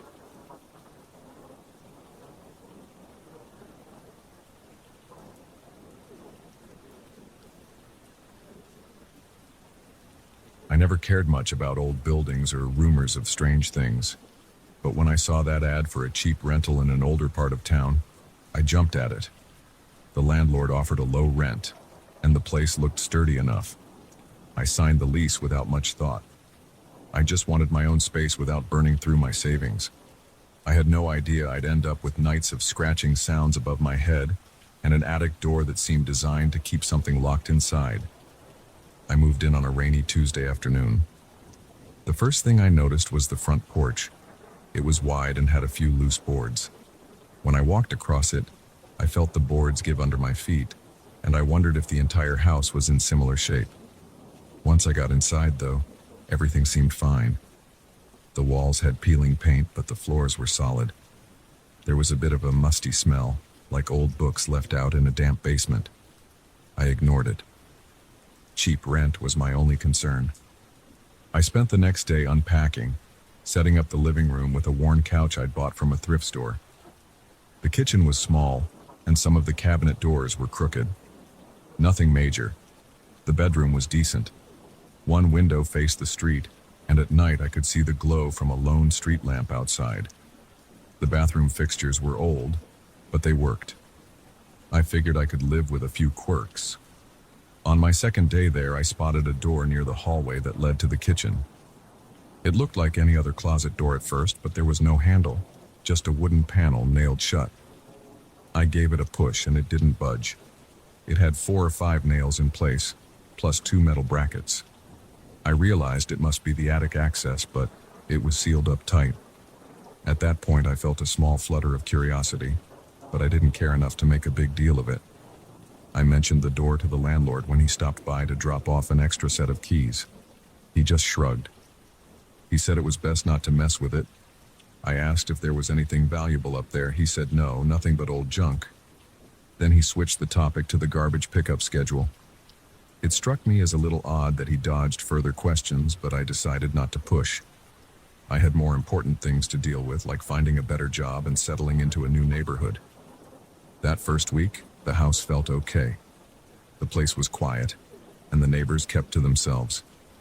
Sometimes I'd sit on the porch in the late afternoon, just watching the light fade behind the row of old houses. There weren't many people out in the street. A few cars passed now and then, but mostly it was silent. At night, though, I started hearing this faint scratching noise from above. It sounded like something thin dragging across a wooden surface. I figured it was rats or squirrels. The building was old, so that wouldn't surprise me. One morning, I went to the hardware store and bought some traps. I scattered them in the corners of the house and near any small holes I found. I placed one near the attic door, just in case something was finding its way down. I didn't catch anything. Over the next few days, I still heard that occasional scratching at night, like little claws scraping overhead. It stayed up there, never in the walls. At least, that's how it sounded.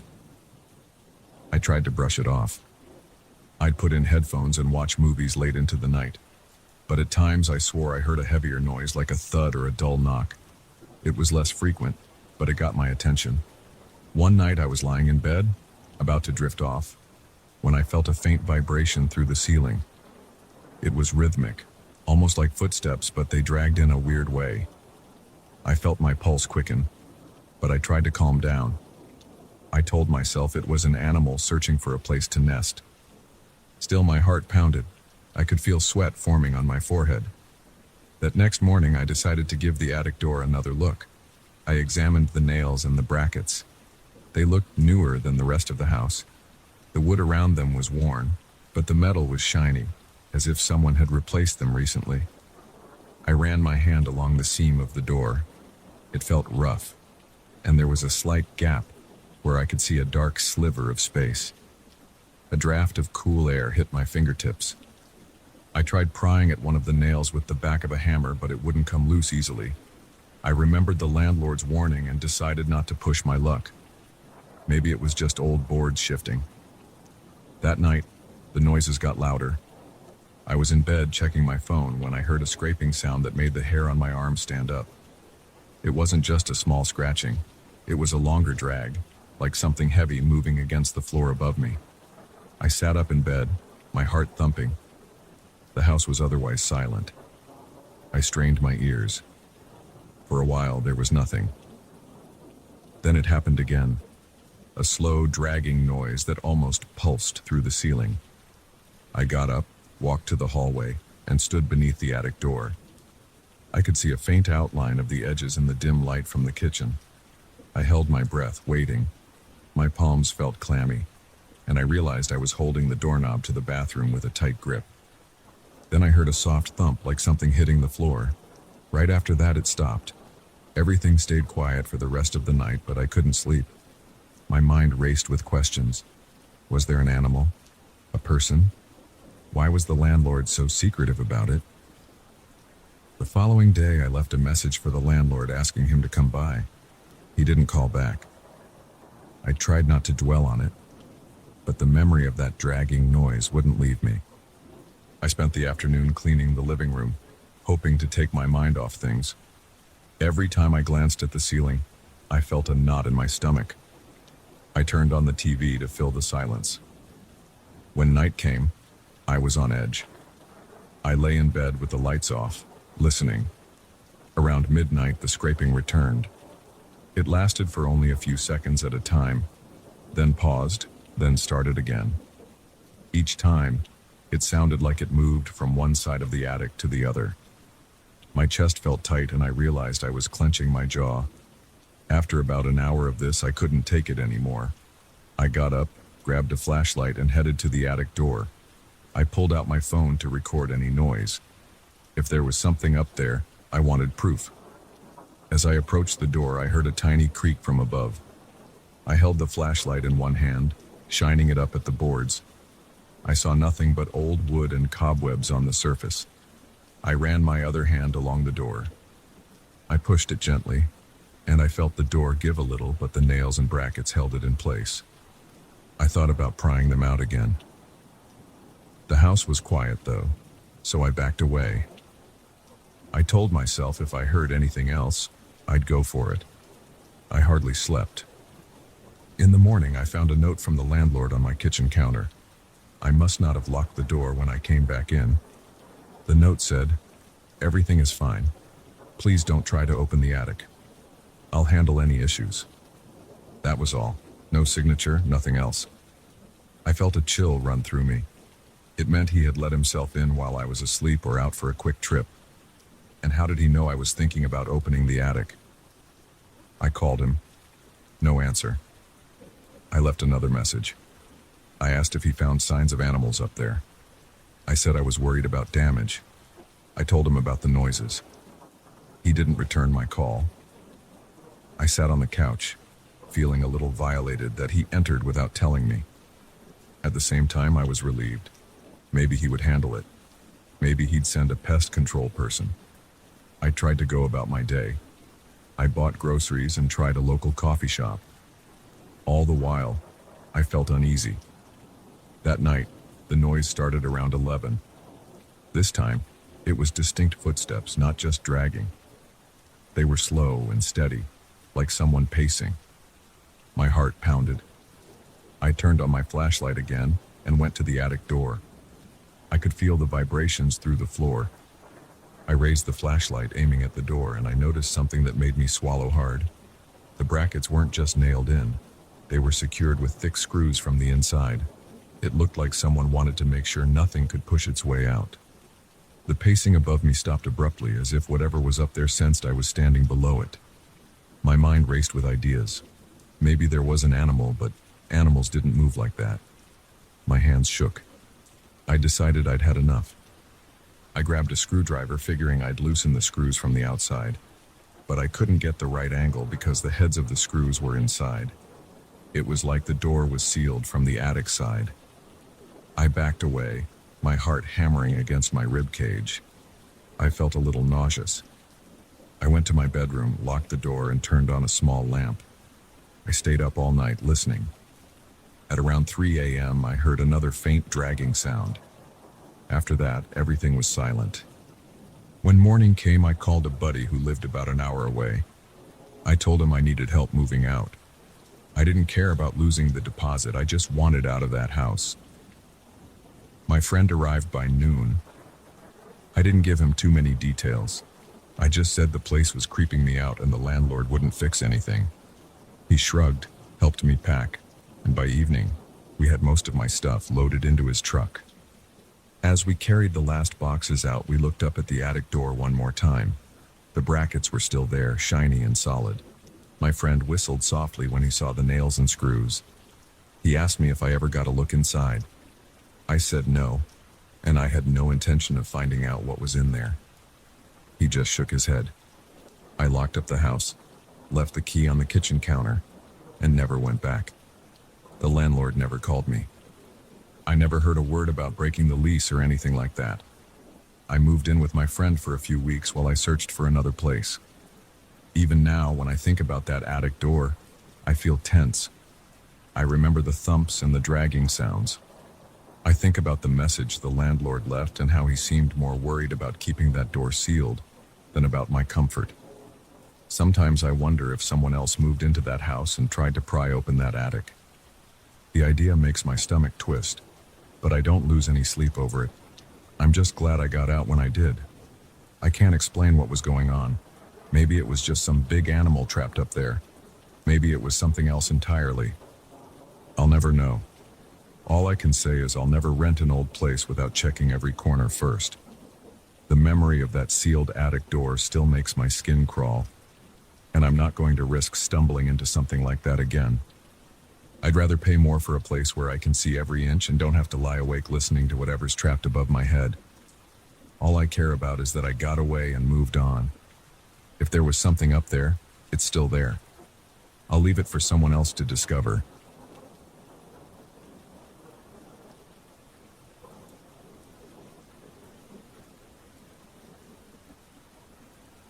I didn't plan on getting scared during a simple getaway, but that's exactly what happened.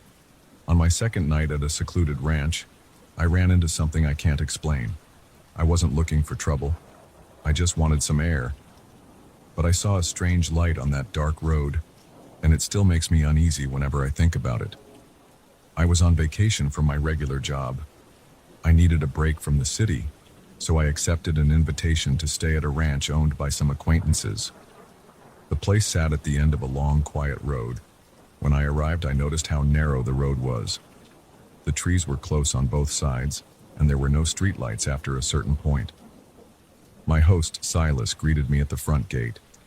He drove an old pickup, and I followed him in my own car. I remember the gravel crunching under my tires as I pulled onto a little patch of dirt off to the side. It was around 3 in the afternoon, so we had enough daylight for him to show me around. The main house was a single-story structure with a covered porch. Silas introduced me to his wife, Marta. She told me to make myself at home. They had a small living room with a couch and a TV, a kitchen with simple appliances, and a couple of bedrooms. I got the spare one at the end of the hall. It had a bed, a small dresser, and a wooden chair in the corner. There was a thin curtain over the window. When I opened it, I could see the edge of the woods about 50 yards away.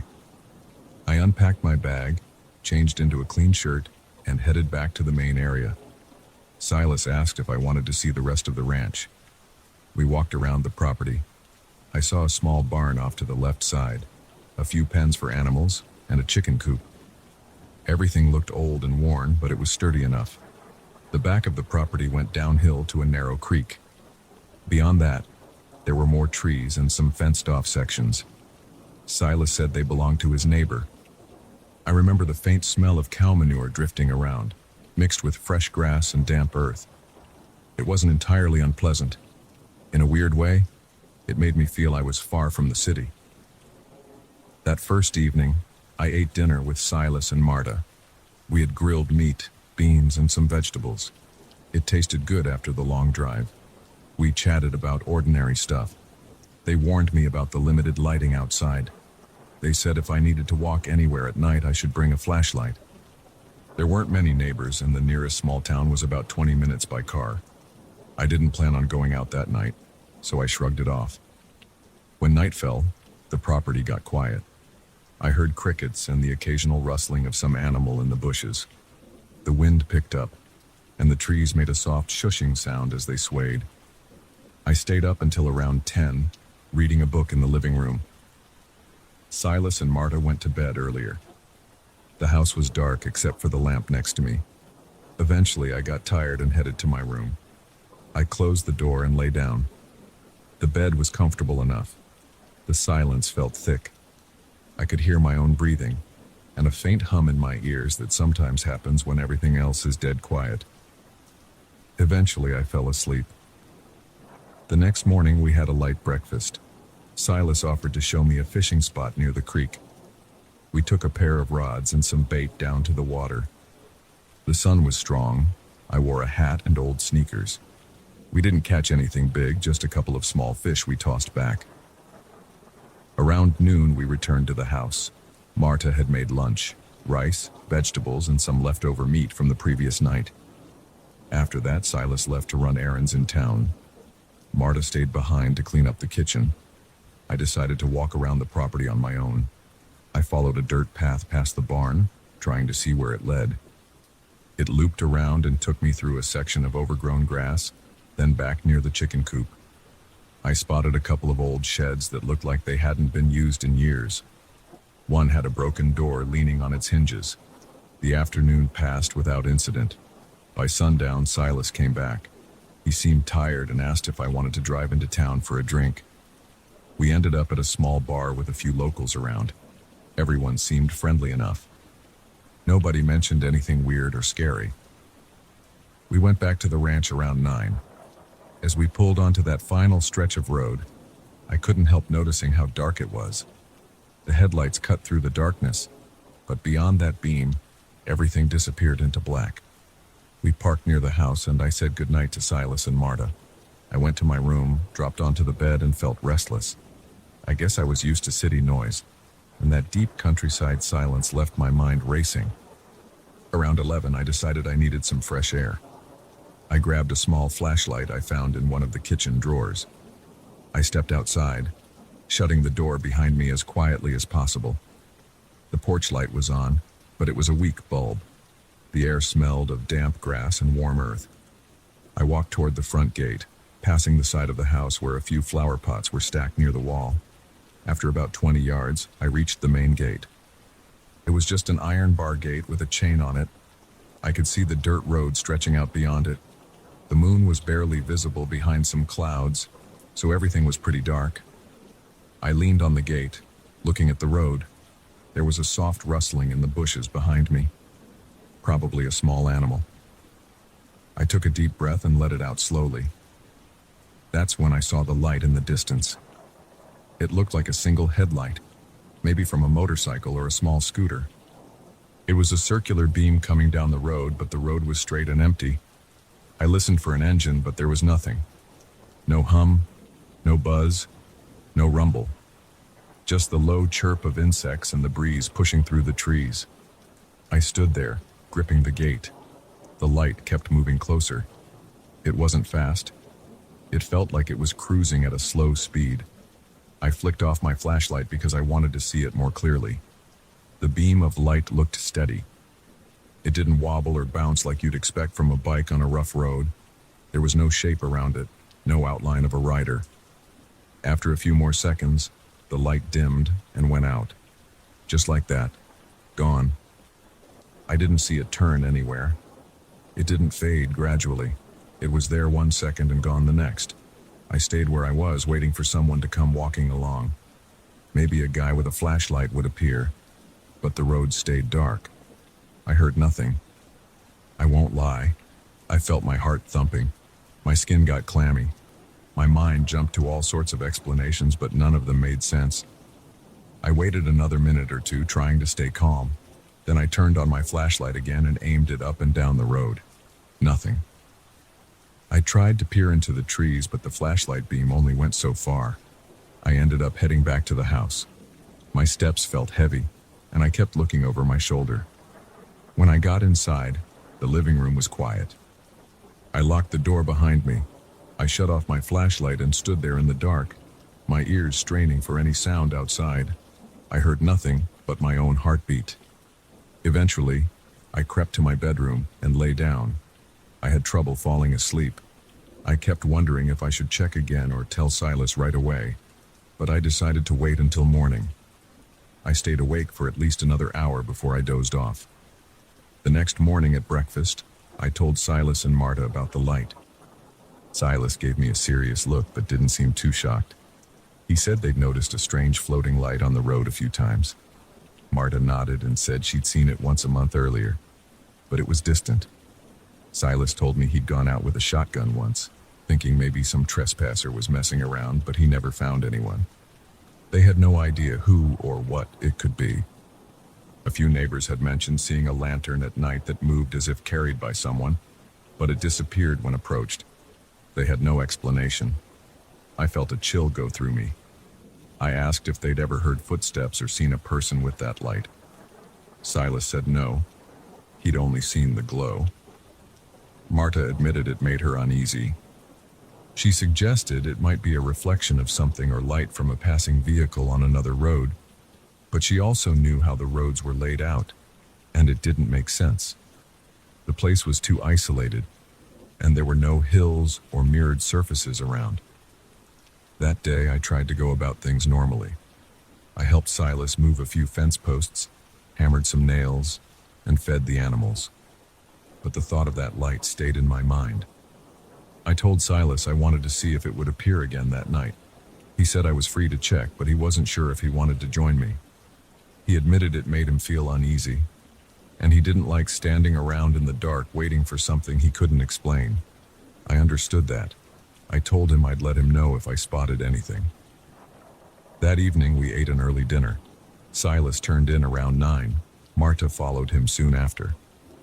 I stayed up, pacing around the living room, checking my watch every few minutes. By 10 I couldn't take it anymore. I needed to see if the light would come back. I grabbed that same flashlight, put on a light jacket, and headed outside. The air felt cooler than the night before. A slight breeze made the hairs on my arms stand up. I walked to the gate again. I placed my hand on the iron bar and looked down the road. Total darkness. I switched off my flashlight and waited. My eyes adjusted after a while. The stars were out, but there wasn't much moonlight. The wind rustled the trees and I smelled wet leaves and dirt. Every time I exhaled, I felt a slight tremor in my chest. I kept telling myself to stay calm. A few minutes passed. Then I saw it again. At first, it was just a faint glow in the distance. I narrowed my eyes, trying to see if it was a car. It grew brighter. It definitely looked like a single headlight. Again, no sound. Not even a whisper of an engine. My mouth went dry. My palms were sweaty on the gate. The light moved toward me at a slow pace, like the night before. I stayed put, my heart beating so hard I thought it might echo off the gate. The light got closer, but I couldn't see any detail around it. It was just that bright circular glow. Then, all at once, it blinked out. The road was dark again. I stared at the spot where it vanished, but there was nothing. No movement, no shape, no footsteps. I wanted to shout something, to call out and demand an answer, but my throat felt tight. I ended up turning on my flashlight and shining it into the darkness. It illuminated the dusty road for maybe 10 feet, and then it faded into black. I didn't see any tracks or any sign of a bike or a person. I opened the gate, making the chain rattle, and I stepped onto the road. My feet crunched on the gravel. I walked a few yards in the direction of the light. My skin tingled with anxiety. I kept looking around, half expecting someone to jump out of the bushes. But it was just me, my flashlight, and the night. No animals, no voices, nothing. After a minute, I felt a shiver run through my body, and I decided I didn't want to go any farther. I turned around, hurried back to the gate, locked it, and went into the house. I woke Silas and Marta and told them. Silas looked anxious. He said he'd heard enough stories from the neighbors to believe something strange was going on. Marta just wrapped herself in a robe, stared at the floor, and said she didn't understand it. We sat in the living room for a while, listening to the ticking of an old clock on the wall. None of us had a good explanation. Finally, we all went back to bed. For the rest of my stay, I couldn't relax. I thought about leaving early, but I also felt curious. I stayed another 2 nights. Both nights I stepped out to the gate around the same time. The light showed up once more on the final night. Same pattern, a bright beam moving along the road, no engine sound, then gone. I never heard footsteps or voices. I never saw a person. After I packed up and said my goodbyes, Silas asked me to let him know if I ever figured out what that light was. I promised I would, but I had no leads. I spoke to a neighbor on my way out. He just said he'd seen the light plenty of times and assumed it was some joker with a flashlight or lantern. But he could never catch them in the act. It never caused any damage, though it freaked out a few people who weren't expecting it. I drove away from the ranch, glancing in the rearview mirror. The dusty road behind me looked ordinary in the morning sun. No hint of anything out of place. Yet I felt a knot in my stomach. I still do. I can't explain it. It wasn't just a simple headlight. I'm sure of that.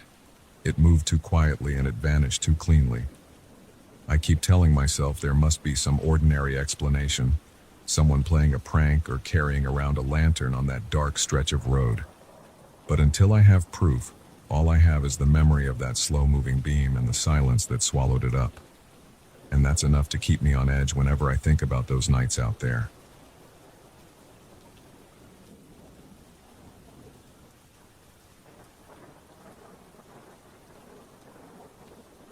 I felt the first whisper against my ear on a Thursday morning. I was leaning over a binder full of old enrollment records in that cramped basement hallway. I had gone downstairs just to find some details for an upcoming report. My department didn't keep anything digital from before 2005, so I had no choice but to dig around in the musty corners of those shelves. The basement was always quiet, except for the hum of the fluorescent lights. That day I heard a soft sound like someone breathing right behind me. It made my neck hairs stand on end, but I turned around and saw no one. All I saw was the long row of metal shelves and flickering bulbs above me. I shrugged it off and kept working. That was how it started. I've been working in this building for about 3 years. I help manage some administrative tasks for my department, and I coordinate research materials that faculty request. Most of the time, the main floors are noisy. Students come in and out, staff chatter by the elevators, and there's a steady buzz of activity. But downstairs, in that sub-basement level, everything is stale. People only go down there to find older books, boxes of files, or random equipment that no one uses anymore. The light is never as bright as it should be. The walls are a dull gray. Sometimes there's a faint smell of old paper or cleaning solution in the air. In the first few months of my job, I barely visited that sub-basement. Then I started going there more often because I needed to research archived documents. Faculty would request old test results or historical data. I got used to the narrow corridors and the low hum of the air conditioning units. I learned which shelves held the best-kept files and which corners tended to gather dust and dead spiders. The place was never welcoming, but it felt practical. It was quiet, and I could focus on my tasks without interruption. After a while, though, I started noticing small noises. Sometimes I'd hear a shuffle, like a shoe scraping the floor behind the next row of shelves. Or I'd hear a brief thump, like someone closing a book. I always assumed it was a coworker who slipped downstairs to find something. I'd call out, "Hey, you there? Need help with anything?" I never got an answer. When I walked over, I wouldn't see anyone. My gut said it was probably just the building's ventilation. It was an old structure, and old structures make weird sounds.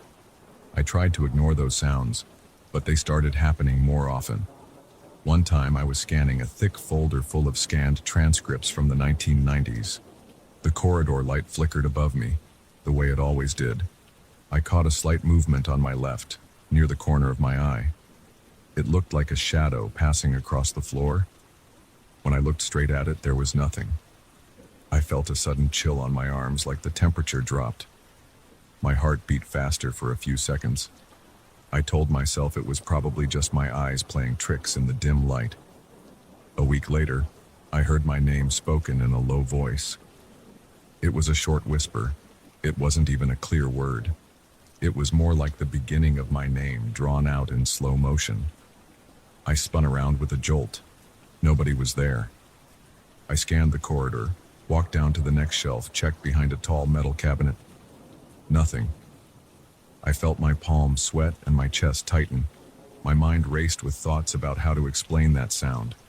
Maybe one of the staff had come down and whispered my name as a joke. But why would they do that? And why hide? I left the basement that day feeling uneasy.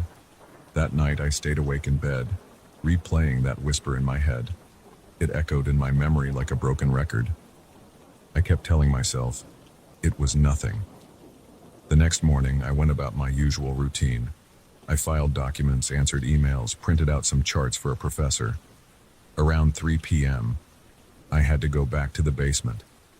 I didn't want to, but I needed to locate some old personnel files. I grabbed my flashlight because sometimes the overhead lights down there got even dimmer in the afternoons. When I reached the sub-basement, I took a deep breath. I told myself, get this done and get out. I walked along the main corridor, scanning the labels on the shelves. I found the section I needed. Right as I pulled a folder from the top shelf, the light above me flickered again. This time it went out for a full second. In that darkness, I felt a soft breath next to my ear. My heart skipped a beat. Then the light came back. I jumped away from the shelf. My flashlight clattered to the floor. My hand was trembling when I bent down to pick it up. I'm not someone who spooks easily. I've worked late nights on other campus buildings without feeling jumpy, but that breath felt real. I could almost feel the warmth of it against my cheek. My pulse was racing, and I noticed my throat had gone dry. I glanced around. The corridor was empty in both directions. I heard nothing but the distant hum of the air conditioning. I forced myself to keep searching through the files. I grabbed the documents I needed, shoved them under my arm, and walked out of there.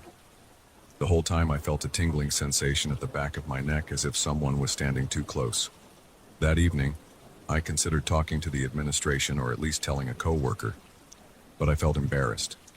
I didn't have any proof of anything.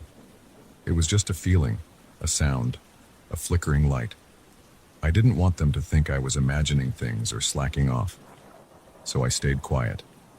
Over the next few months, the whispers happened more often.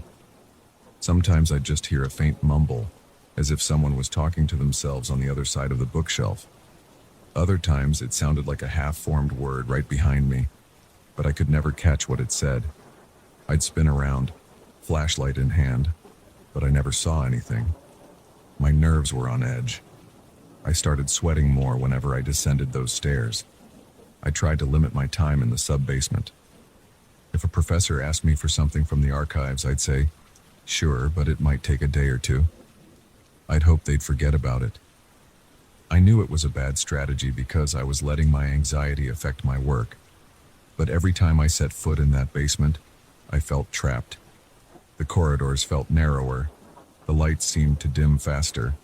The air smelled like stale old books. But sometimes I caught a whiff of something more pungent, like damp cloth. My breathing grew shallow the moment I reached the bottom step. My body tensed up, anticipating the next whisper or flicker of movement. One morning, around 6 months after this all started, I thought I heard footsteps. They were slow and deliberate, echoing from the far side of the basement. I called out, "Hello? Anyone here?" My voice trembled, and I hated how weak I sounded. No one answered. I kept hearing the footsteps, so I decided to follow them. I turned a corner and saw the corridor stretch out about 50 feet, ending in a locked storage room. The footsteps sounded like they were coming from that direction. I walked slowly, my shoes squeaking on the floor. My hands felt cold and clammy. My heart was pounding so hard I heard it in my ears. When I reached the storage room door, the footsteps stopped. I tried the handle. It was locked. I pressed my ear against the door. I heard nothing. The hallway behind me was empty. The light above my head flickered twice, but it stayed on. I mumbled to myself, "There's nobody here." Still, I felt like someone was watching. I left in a hurry. I almost tripped going up the stairs. That same day, I decided to mention it to one of my coworkers. I didn't go into detail, but I asked if he ever heard weird sounds in the basement. He said, "Sometimes I hear the pipes rattling. It's an old building." I asked if he'd ever felt like someone was whispering or walking around. He gave me a puzzled look and said, "No, man. Maybe you're stressed." I let the subject drop because I didn't want to sound paranoid. A few weeks later, I was tasked with organizing a bunch of old textbooks that were taking up space in a corner of the sub-basement. They were rarely used, so the administration decided they either wanted them cataloged or recycled. I spent a full day down there sorting the books into different piles. By the afternoon, my back hurt from bending over so much. I was sweaty, and my mind was scattered. Around 4 p.m., I heard a familiar whisper. It sounded like it was coming from behind a tall stack of boxes. I tried to ignore it. I focused on my task, but my hands shook a bit as I grabbed each book. Then I heard it again, but clearer. It sounded like it was calling my name.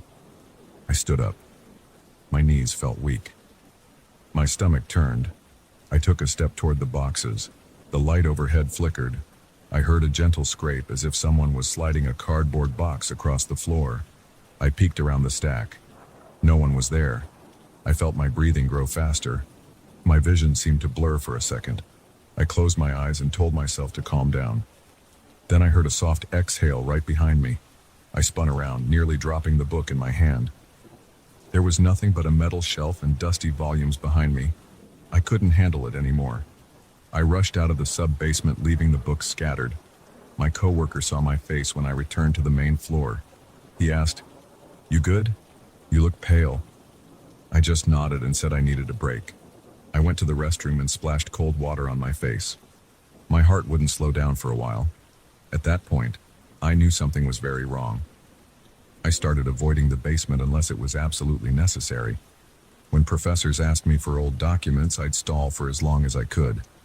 If someone asked me to fetch a book from the sub-basement, I'd make up an excuse or drag a colleague with me. But no one wanted to stay there long, and they usually went back upstairs after a few minutes. Then I'd be alone again. I haven't told the administration. I don't feel comfortable explaining that I keep hearing whispers and breathing in a locked, supposedly empty space.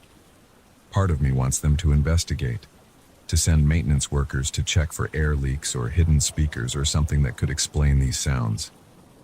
Another part of me is afraid they'll do an inspection, find nothing, and think I'm losing it. Right now, I'm caught between my job responsibilities and my need to feel safe. I can't just quit my job. I also can't deny that I'm terrified every time I step foot in that basement. Sometimes I try to reason it out. I tell myself it must be the ventilation system.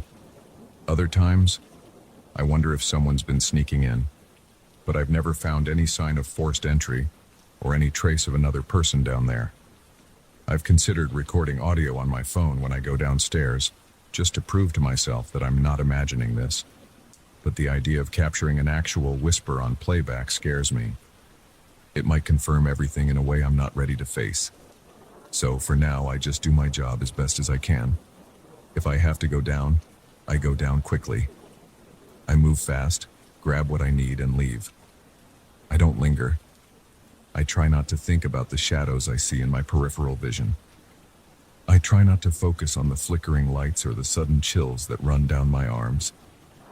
I still feel that presence behind me sometimes, like someone is watching from a foot away. I sometimes catch a soft rasping sound, like a quiet voice that can't form full words. I wonder if it's calling me, or if it's just echoing random noises. I have no idea if it means harm, or if it's simply there. But the not knowing drives me crazy. Every time I climb the stairs out of that basement, I feel relief wash over me. My legs usually feel like rubber, and I notice my shirt clinging to my back with sweat. I've managed to keep this experience to myself for months. I still don't know what to do. Sometimes I think about filing a complaint. Unexplained noises in the sub-basement. But I can't imagine that going over well. The administration would want specific details, or worse, they'd brush me off. So I stay quiet. When I do talk to coworkers about the basement, I keep it casual. I just say it's creepy or musty. They agree, but they don't seem to sense the same things I do. For now, I avoid being alone down there for too long. If I hear that whisper, I pretend I don't notice. I try not to let my mind wander. I keep telling myself it's just an old building with poor lighting and messed up acoustics. Deep down, though, I know there's something else. I feel it every time I walk past those shelves. And I'm not sure how much longer I can pretend it's all in my head.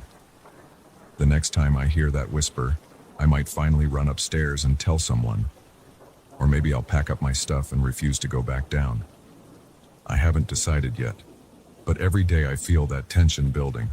Sooner or later something has to give, and I'm scared of what might happen when it does.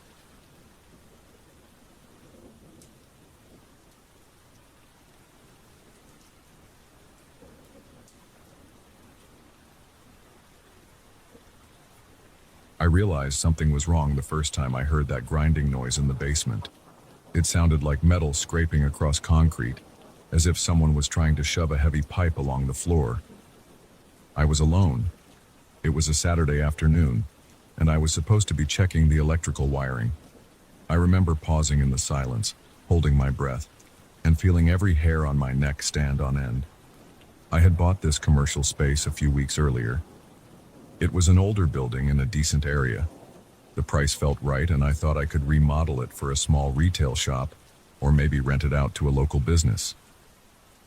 During the walkthrough, the real estate agent didn't mention anything about a small garage in the basement. I didn't even notice it at first. After I signed the papers, I went back with a friend to measure some walls, and we found a narrow door behind a fuse box. It led to a set of concrete stairs going down into this hidden section. The door was rusty, and it creaked so much I thought the hinges might snap off. The air down there was stale and smelled like wet stone. I flicked on my phone's flashlight and took a look around. The garage space wasn't big. It might fit a single compact car or maybe a couple of motorcycles side by side. The floor was rough, with cracks running in all directions. There was mold along the walls, and some old tools were scattered in a corner. The place had no functional light fixture as far as I could tell. There was a small bulb socket, but the bulb was missing, and the wiring looked ancient. I didn't see any obvious reason to spend more time in that part of the property, so I mostly ignored it for the next few days. Then came the weekend when I decided to check the entire building's electrical system. I wanted to see if everything was up to code. I started in the main area near the entrance. I tested the switches, tried the outlets, and looked over the breaker box. Nothing seemed out of place. Eventually, I remembered that old garage in the basement. I grabbed my tools and headed down. The steps were uneven and some were cracked. My shoes slipped a bit on the damp surface. It felt a few degrees colder there, and the smell of mildew was much stronger. I walked around with my flashlight, shining it on the walls and ceiling. I saw a fuse panel in the corner, probably separate from the main breaker box. The metal cabinet was rusted on the edges, and I had to yank it open with a bit of force. Inside, the fuses were mismatched. Some looked older than me, and one was missing entirely. I muttered something about how unprofessional the previous owners must have been. That's when I heard the scraping sound. It was off to my left, near the far side of the garage, where an old shelf stood against the wall. It sounded like metal dragging on the concrete floor, slow and steady. My chest tightened. I turned my flashlight toward that shelf, but I saw nothing move. I called out, "Hello?" My voice echoed. I waited. No answer. The noise stopped. The only sound left was the faint dripping of water somewhere in the pipes overhead. I tried to convince myself it was just my own footsteps echoing, or maybe something shifting in the walls. I walked to the shelf, moved a few boxes aside, and checked behind it. There was nothing but damp concrete. I felt uneasy, but I went back to the fuse box. A few minutes later, I heard it again. This time, it sounded a bit louder, like something heavier was being dragged. The noise made my skin crawl. I dropped my screwdriver and spun around. Still, there was no visible movement. I was alone, but it felt like I wasn't. I took a few slow steps around the perimeter, keeping my flashlight aimed where I thought the sound came from. The corners were dark, and the beam of light only cut through a small area at a time. My heart was pounding in my ears. I found nothing. Nobody was there. No objects had moved. I wanted to get out of that place. My legs felt stiff, and my hand was sweaty around the flashlight. Every step I took felt like it echoed. I left the basement and headed back up. I told myself it was probably the plumbing or a piece of scrap metal shifting on its own. Maybe the building was settling. I tried to shrug it off, but I couldn't let it go. I kept thinking about it all day. By the evening, I started wondering if someone had broken in, maybe a vagrant or a local thief. The building was old, and I hadn't yet installed any updated locks. Could someone be hiding down there, using that space as a makeshift home? The thought bothered me a lot. I decided I'd go back the next day and do a thorough search. That night, I slept poorly. My mind replayed that scraping sound every time I started drifting off. I got up early the next morning, threw on some work clothes, and grabbed a more powerful flashlight. I also took a small crowbar, just in case I needed to pry open a locked door or scare off an intruder. When I reached the building, I parked right in front. The neighborhood was quiet. It was a Sunday morning and there weren't many people walking around. I unlocked the main door and headed straight to the basement. As soon as I opened the door to the downstairs area, I smelled that musty odor again. It made my nose itch. The stairs creaked under my weight and I tried to step lightly. I paused at the bottom of the stairs, shining my new flashlight around. The beam was stronger and cut through the darkness better than my phone's light had. The walls were bare, and the floor was covered in a thin layer of dust. I looked for footprints but only saw my own from the day before. I checked the shelf, the corners, behind the fuse box, and under the old tool bench. Nothing seemed disturbed. I stayed down there for at least half an hour, opening and closing everything I could find. I pulled the shelf away from the wall. I kicked aside some broken boards. I listened carefully, but there was no scraping sound. I felt a mix of relief and frustration. I didn't want it to happen again, but part of me wanted to catch whoever or whatever was causing it. Eventually, I decided to work on the fuse panel. I replaced the missing fuse, tested the circuits, and tried to ignore how cold it was on my arms. By the time I finished, it was almost lunchtime. I hadn't heard a thing the entire time. My stomach was rumbling, so I climbed the stairs to get some food. As I got halfway up, I heard a metallic scrape from below. It was so sudden that I nearly dropped my flashlight. I spun around and aimed the light down the stairs, but I only saw the empty concrete floor. My hands started shaking. That noise was real, and it came from the exact spot I had just been standing. I went back down. My throat felt dry. I called out, "If someone's down here, I'm calling the police." Silence. The air felt heavier than before. I made my way around the room again, checking every corner, shining my flashlight under everything. Nothing. The sound didn't repeat. After a few minutes, I gave up. My nerves were shot. I went back upstairs, locked the basement door, and left the building. Over the next few days, I tried to avoid going down there. I focused on repainting the upstairs walls, fixing some windows, and meeting with a potential contractor for flooring. But the basement kept nagging at me. Every time I walked past the door, I felt a chill. It was as if my body remembered that moment of hearing metal scraping on concrete, and it wanted me to stay away. The next weekend, I had to go back down. I needed to measure the space properly to see if I could store some supplies there. I didn't want to waste potential storage room just because of some weird noises. I put on a heavy jacket, brought a work light with a long extension cord, and made sure my phone was fully charged. I also carried a small pocket knife, more for my own peace of mind than anything else. I set up the work light on a hook near the fuse box. The light was bright enough to illuminate most of the garage. It flickered a bit, but stayed on. The brightness made me feel a little more secure. I started measuring the length and width of the space, writing down numbers on a clipboard. I kept glancing over my shoulder, expecting that noise at any second. It never happened. The only sounds were my footsteps and the occasional drip from the pipes. After about an hour, I finished my measurements. I wiped some sweat off my forehead. Even though it was cold, my nerves made me sweat. I was about to pack up when the work light flickered more intensely. It dimmed for a couple of seconds, then came back to full brightness. In that brief moment of dim light, I thought I saw a figure standing near the far wall. It was just a shape, like a person's silhouette. I froze. My heart thumped hard.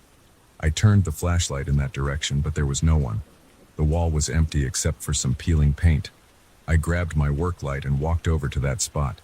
I shone the beam in every corner. Nothing. No footprints. No sign of anyone.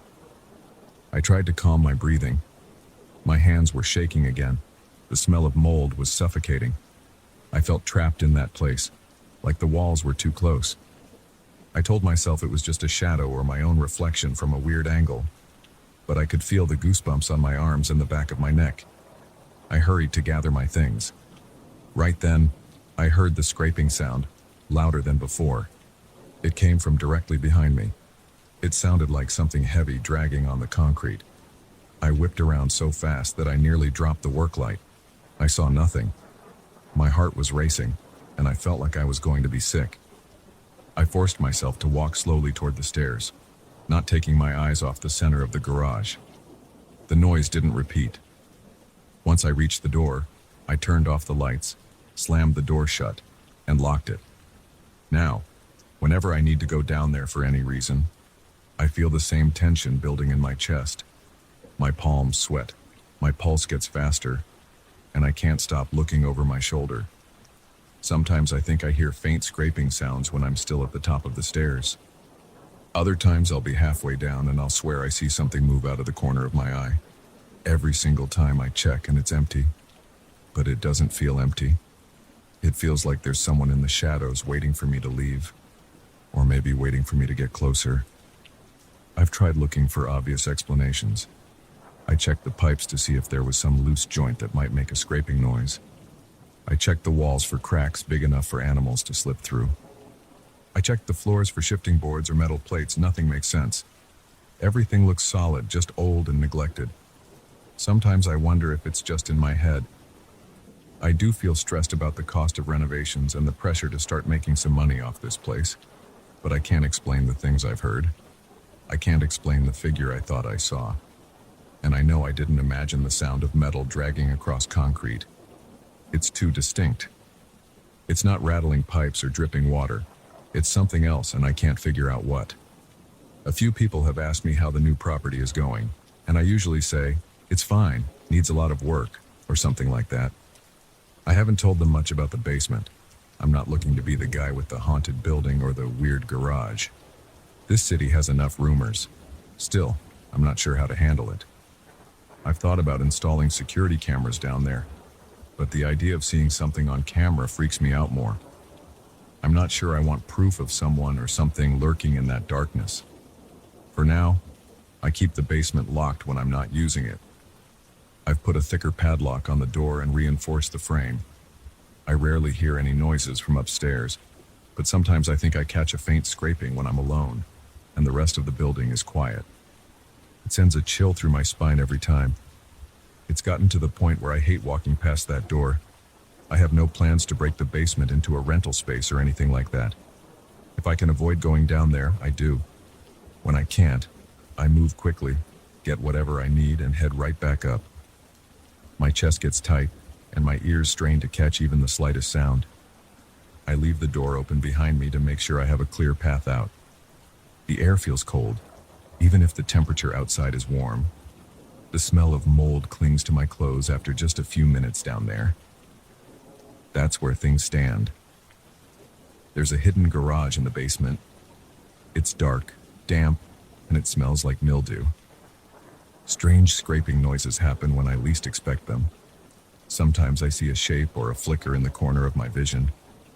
There are moments when I almost believe someone is standing there, but I can never confirm it. The tension is exhausting. I don't know what to do about it. I only know that every time I set foot on those basement steps, I feel like I'm walking into a place I shouldn't be. And whenever I leave, I feel like something is watching me go. I still own the place and I still plan to use it. But I can't shake the feeling that I'm not alone down there.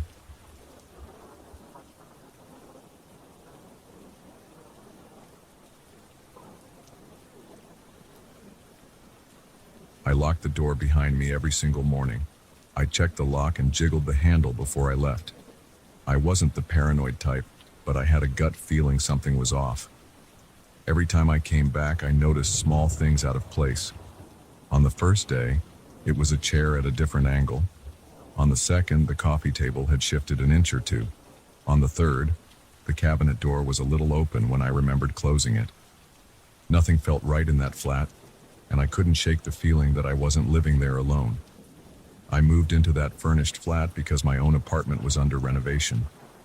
The contractor said it would take 8 weeks, so I decided to rent a place nearby.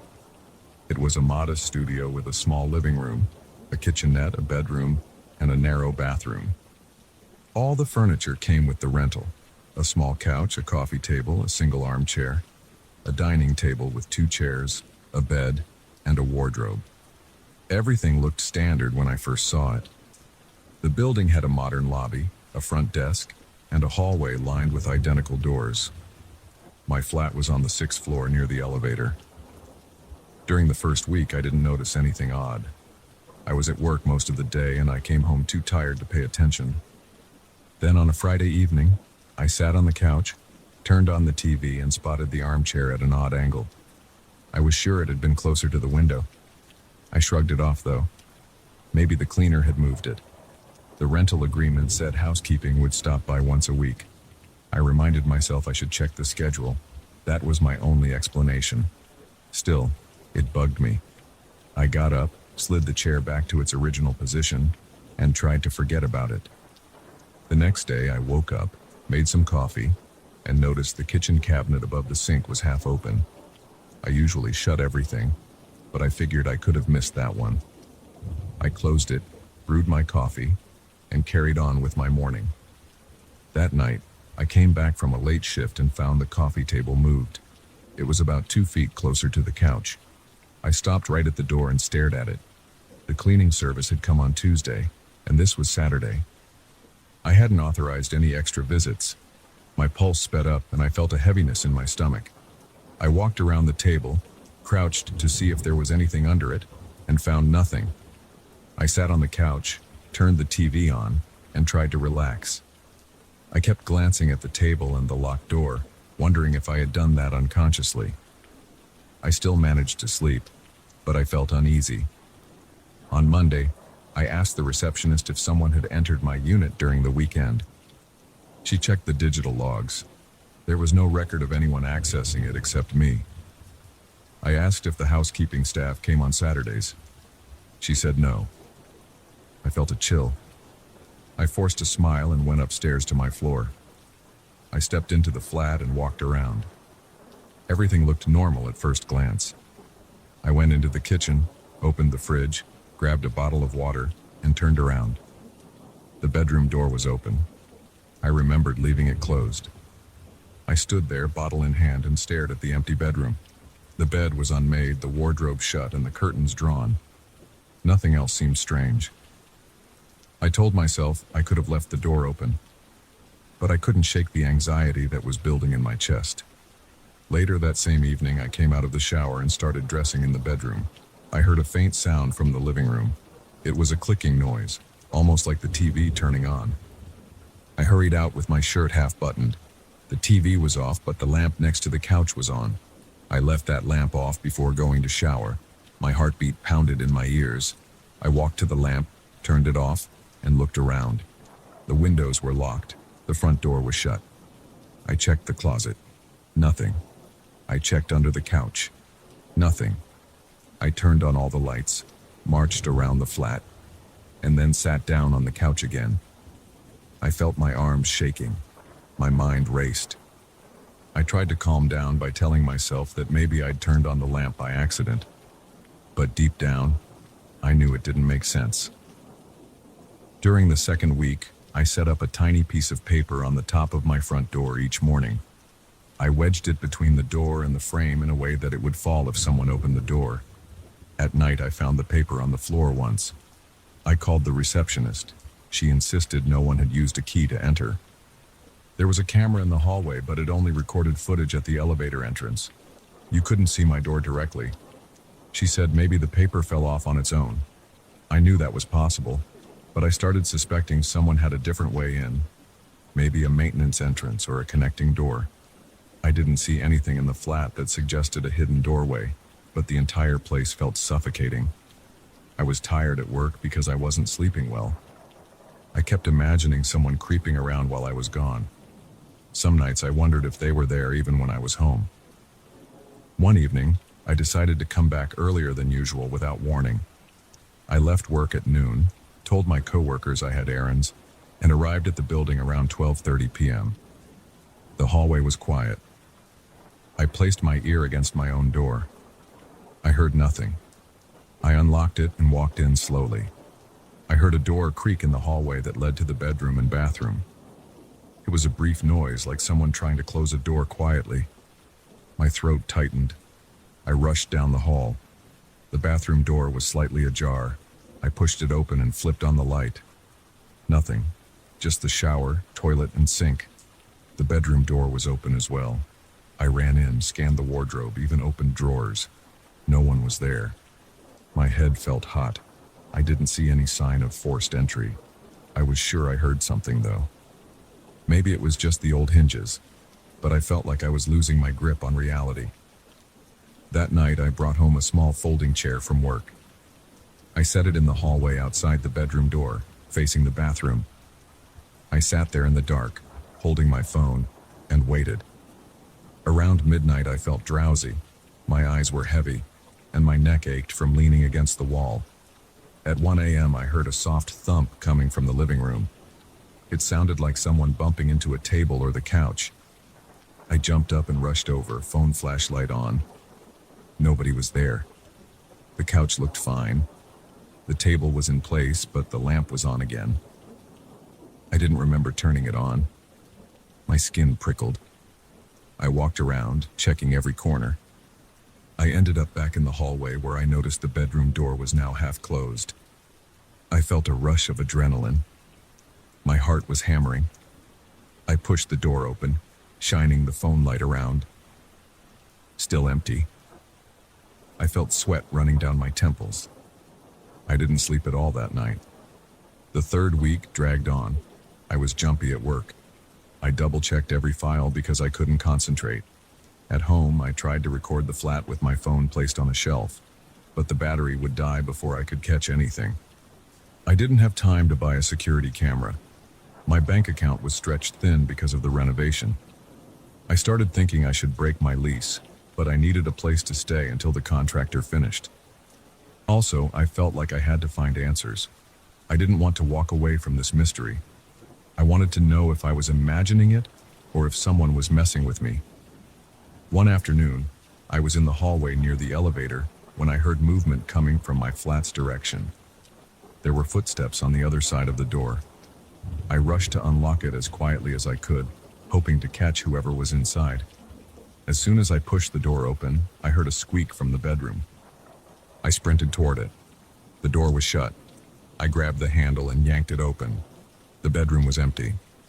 I opened the wardrobe, peered under the bed, opened the drawers, checked the small bedside table. I found nothing. My hands were trembling. I felt an ache in my chest from the tension. I went to the bathroom next. Empty. Then, I scoured the living room and the kitchenette. Everything was normal, except the armchair was in a different spot again. It faced the couch this time. I couldn't remember leaving it that way. Later that day, I went to the front desk and spoke to the receptionist again. I told her that things were moving in my flat. I asked if there was any chance a previous tenant still had a key. She said that was impossible, but she would check with management. She assured me that the locks had been changed recently. She maintained no one else had entered. I stood there staring at her, feeling a bitter taste in my mouth. I realized she either thought I was making it up or she didn't know what to say. I walked away feeling alone with my problem. That night, I tried a different tactic. I placed small objects in specific positions. I arranged my shoes against the wall near the door. I set a pen on the TV stand in a straight line. I put the kitchen chairs at exact angles. Then, I took pictures with my phone as reference. I left for a couple of hours, went to a bar near the building to kill time, and came back around 9 p.m. I compared the photos with what I saw. One of the shoes was off by a few inches and the pen was now crooked. My stomach twisted in knots. I didn't hear anything. I didn't see anyone. I searched the place again, calling out, "Whoever you are, I know you're here," but got no response. My voice echoed against the bare walls. I felt my face burning with anger and fear. The fourth week started. I was exhausted. My boss told me to take a day off to rest. I stayed in the flat all day, refusing to leave even for groceries. I didn't see or hear anything until late afternoon. I went to the bathroom and left the bathroom door open. While I was washing my hands, I heard a soft click. It came from somewhere near the bedroom. I rushed out, water dripping from my fingers, and saw the bedroom door closing. I ran toward it, yanked it open, and stepped inside. Empty again. The wardrobe door was closed. I approached it, put my hand on the handle, and paused. My heart was pounding. I opened it in one swift motion. No one was there. I checked behind the hanging clothes. Nothing. I pulled out the dresser drawers one by one. They were shallow and no one could fit inside them. I was sweating and my breath was uneven. I felt trapped in a bizarre game of hide and seek where I never saw the other player. I spent the rest of the day pacing, checking behind doors, looking under the bed, and testing the windows. All locked and secured. At night, I decided to wedge a chair against the bedroom door while I slept. I dragged the dining chair over and pressed it under the door handle. Then I locked the bedroom window. I plugged my phone in and tried to relax. I turned off the lights. The faint glow from the street lamps came through the curtains. I lay there listening for any sound. Every tiny creak made me twitch. I tossed and turned, and around 3 a.m. I felt my eyelids finally getting heavy. I must have dozed off for a while, but I woke up to a dull thud. I jolted upright. My heart raced so hard it hurt. I turned on the bedside lamp and saw the chair in the same place. The door was still shut. I crept to the door and leaned my ear against it. I heard faint footsteps in the living room. I stood there, heart in my throat, unsure of what to do. I felt stuck. If I opened the door, I'd never catch them. They would slip away somehow, like they always did. But I couldn't just stay there. After a few minutes of heavy breathing and racing thoughts, I pulled the chair aside and opened the door. The living room was dark. No one was there. I turned on the lights, checking every inch of that space. Everything was calm except the coffee table had shifted again. Just an inch, but enough for me to notice. I wanted to scream. I realized this wasn't normal and I needed to leave. The next morning, I went to the construction site of my apartment and begged the contractor to hurry. I explained I had an urgent problem. I said I would pay extra if necessary. He agreed to try to finish in another week.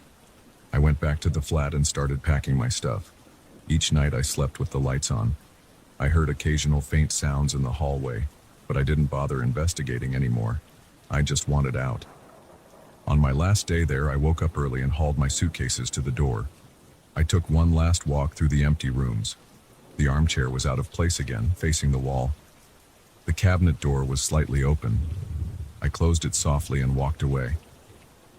I never found out who was in there with me, if anyone was physically present at all. I still wonder if there was a hidden space I couldn't find.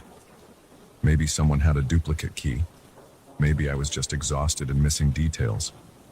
Even now, I'm not sure. I just know I left that flat and never looked back. My own apartment was finished the following week, and I moved in without telling anyone about my strange experience. I try not to dwell on it, but sometimes I recall that sense of being watched. Even in my new home, I check the doors twice before I go to bed. I still get nervous when I hear a creak in the hall. I can't forget those days in the flat.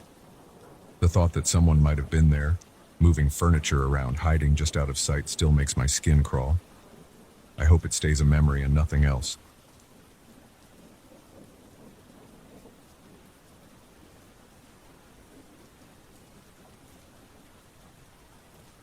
I moved into this old single-story house thinking I'd finally found a quiet place with a big backyard. That idea lasted exactly 1 week, until I heard the first strange sound outside. It was late, maybe close to midnight, and I was in the living room unpacking boxes when I heard what sounded like a shovel striking dirt. It wasn't a gentle rustle or a soft scrape.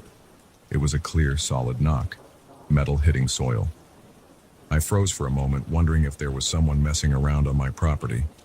The house might have been old, but I'd never had any reason to worry about intruders in this new neighborhood until that moment.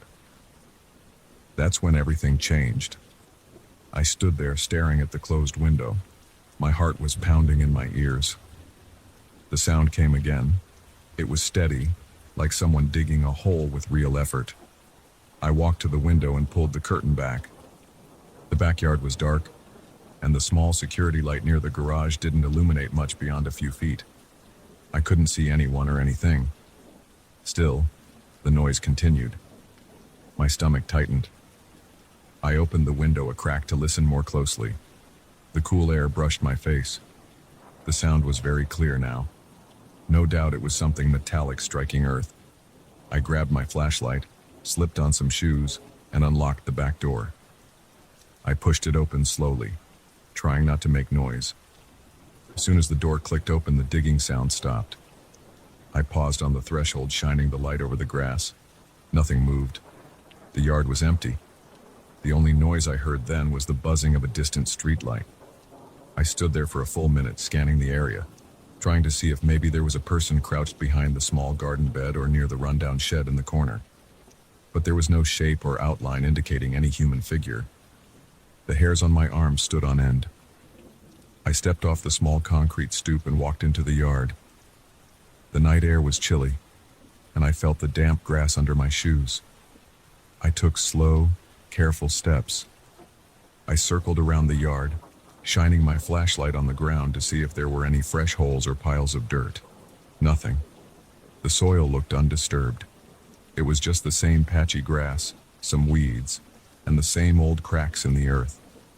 I felt uneasy, but I told myself it could have been a neighbor doing some weird late-night project. Maybe the sound was carrying over from another yard. I went back inside, locked the door, and tried to put it out of my head.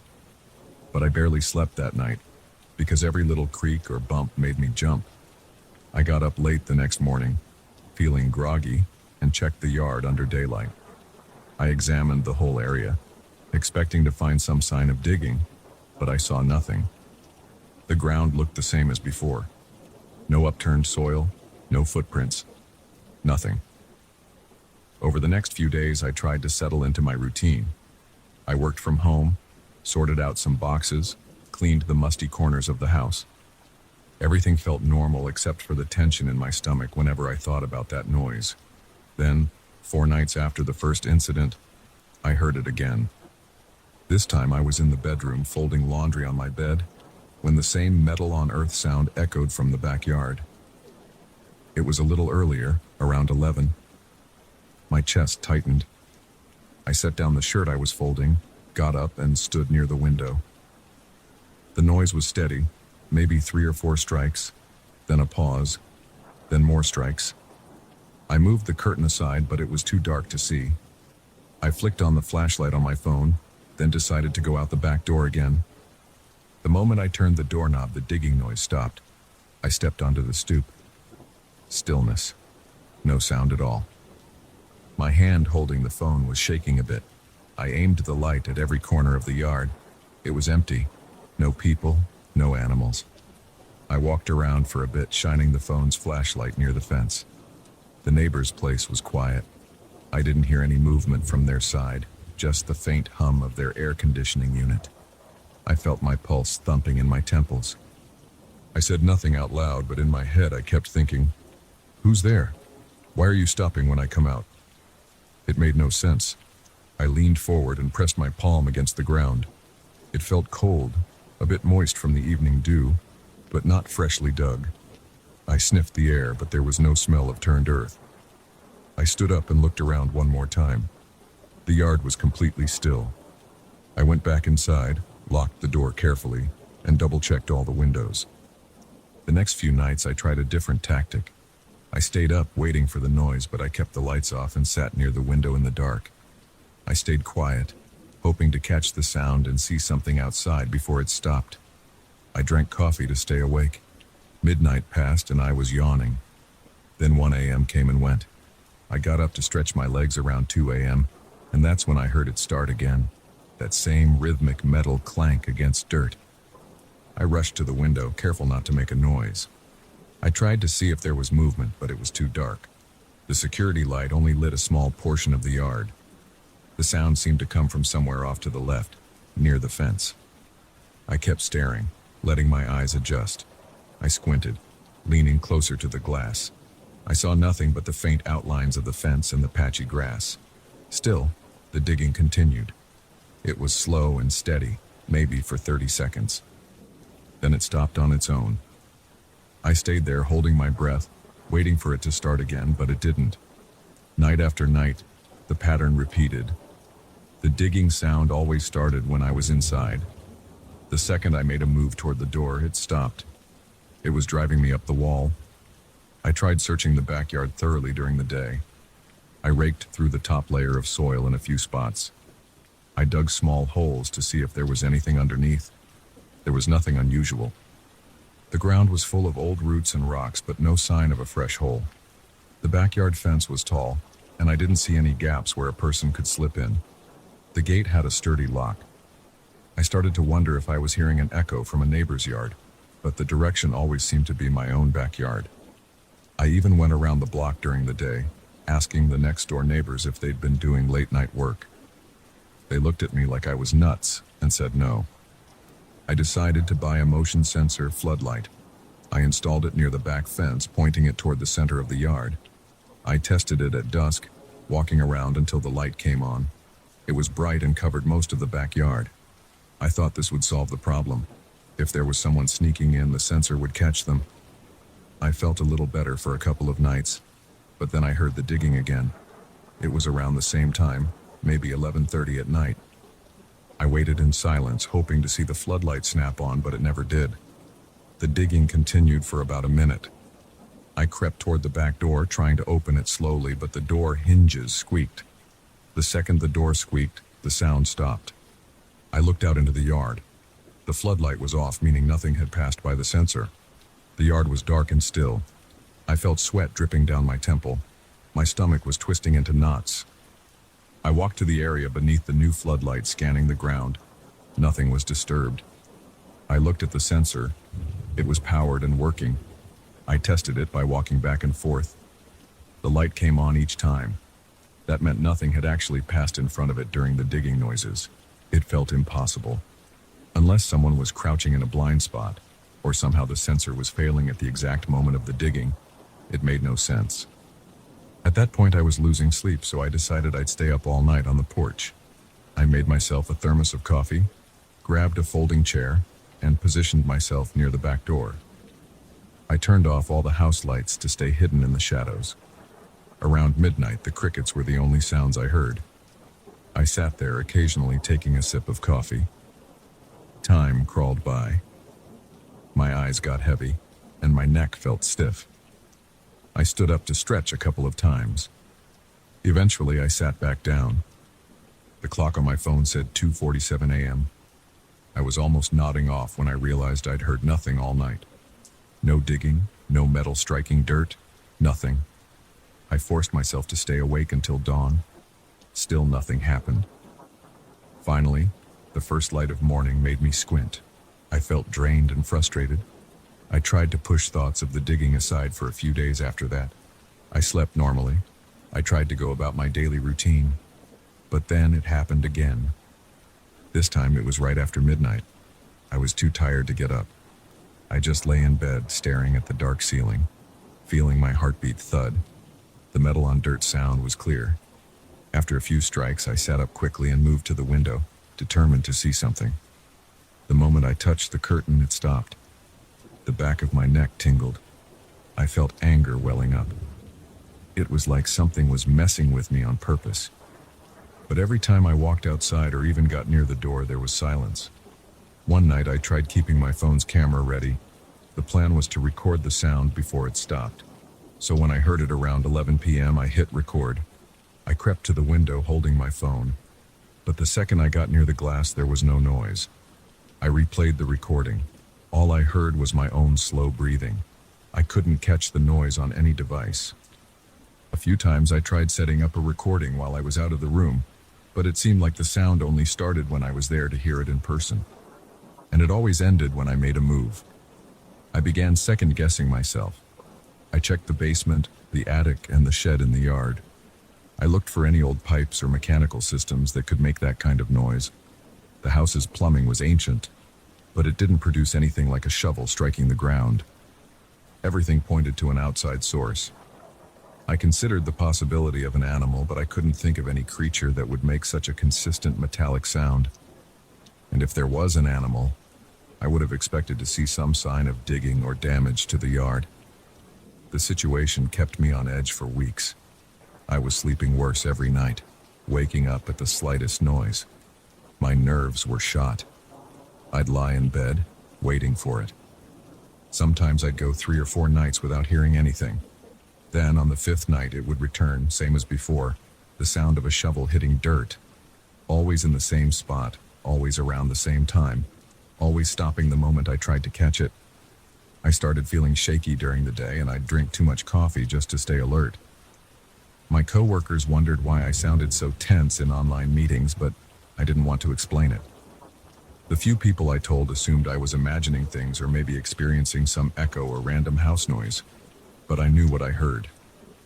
One evening, I invited a friend over just to have someone else witness it.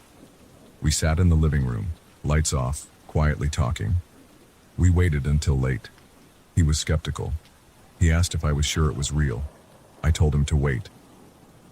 The night dragged on, but that was one of the nights it decided not to happen. My friend left around 2 a.m., shaking his head.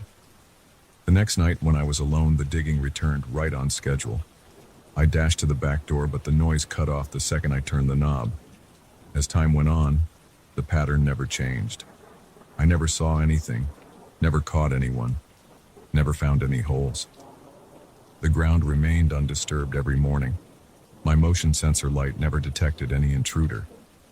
I replaced the batteries in all my flashlights, checked my security system, and even installed a second floodlight in the center of the yard. None of it helped. The sound always began out of nowhere and stopped as soon as I tried to investigate. I still live here. The noise hasn't gone away, but it's less frequent. Sometimes I can go a week without hearing it. Other times I hear it every night in a row. Even now, when I think about it, I feel a tightness in my chest. I don't talk about it much, I just deal with it. But there's always a moment late at night when I'm lying in bed and the memory of that metal on dirt sound creeps into my mind. My body tenses up. My breath catches. I wait, listening. Sometimes I hear a faint tap in the distance, but I can never be sure. Whether it's all in my head or something real out there, I can't escape the thought that something or someone is still digging. I never catch them, and they never leave a trace. It's the worst kind of mystery, the kind that hangs in the air and keeps you on edge. So I stay here, turning on every light at night, keeping my flashlight by the bed, and waiting for the next time I hear that damn shovel. I haven't found answers, and I might never find any. But I can't stop listening. It feels like this house was waiting to show me something from day one, and I can't shake the feeling that it's not done yet.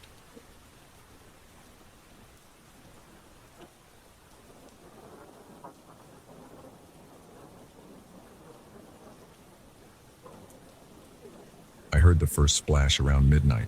It wasn't a soft drip or a gentle disturbance, it was loud and clear, like someone threw a heavy object into the water. My heartbeat kicked up, and I felt a tightness in my chest. Nobody should have been in the pool at that hour. The club was closed, and I was the only person on the premises. I walked over to the pool area, shining my flashlight along the edges, but I saw nothing. The water was flat and still. That was the night everything changed for me. I've worked as a caretaker at this sports club for a long time. It's an old building with a gym, a handful of locker rooms, and a covered pool in the back. People come here during the day to swim laps, play basketball, or lift weights. By 9 or 10 at night, they clear out and I'm left alone to lock up. I don't mind the emptiness.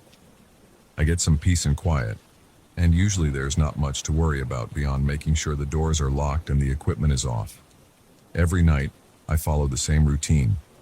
I start with the locker rooms, switch off the lights, check the showers for leaks, and then pass through the gym to confirm no one is hanging around. After that, I move on to the pool area. It's covered by a high ceiling and surrounded by large windows.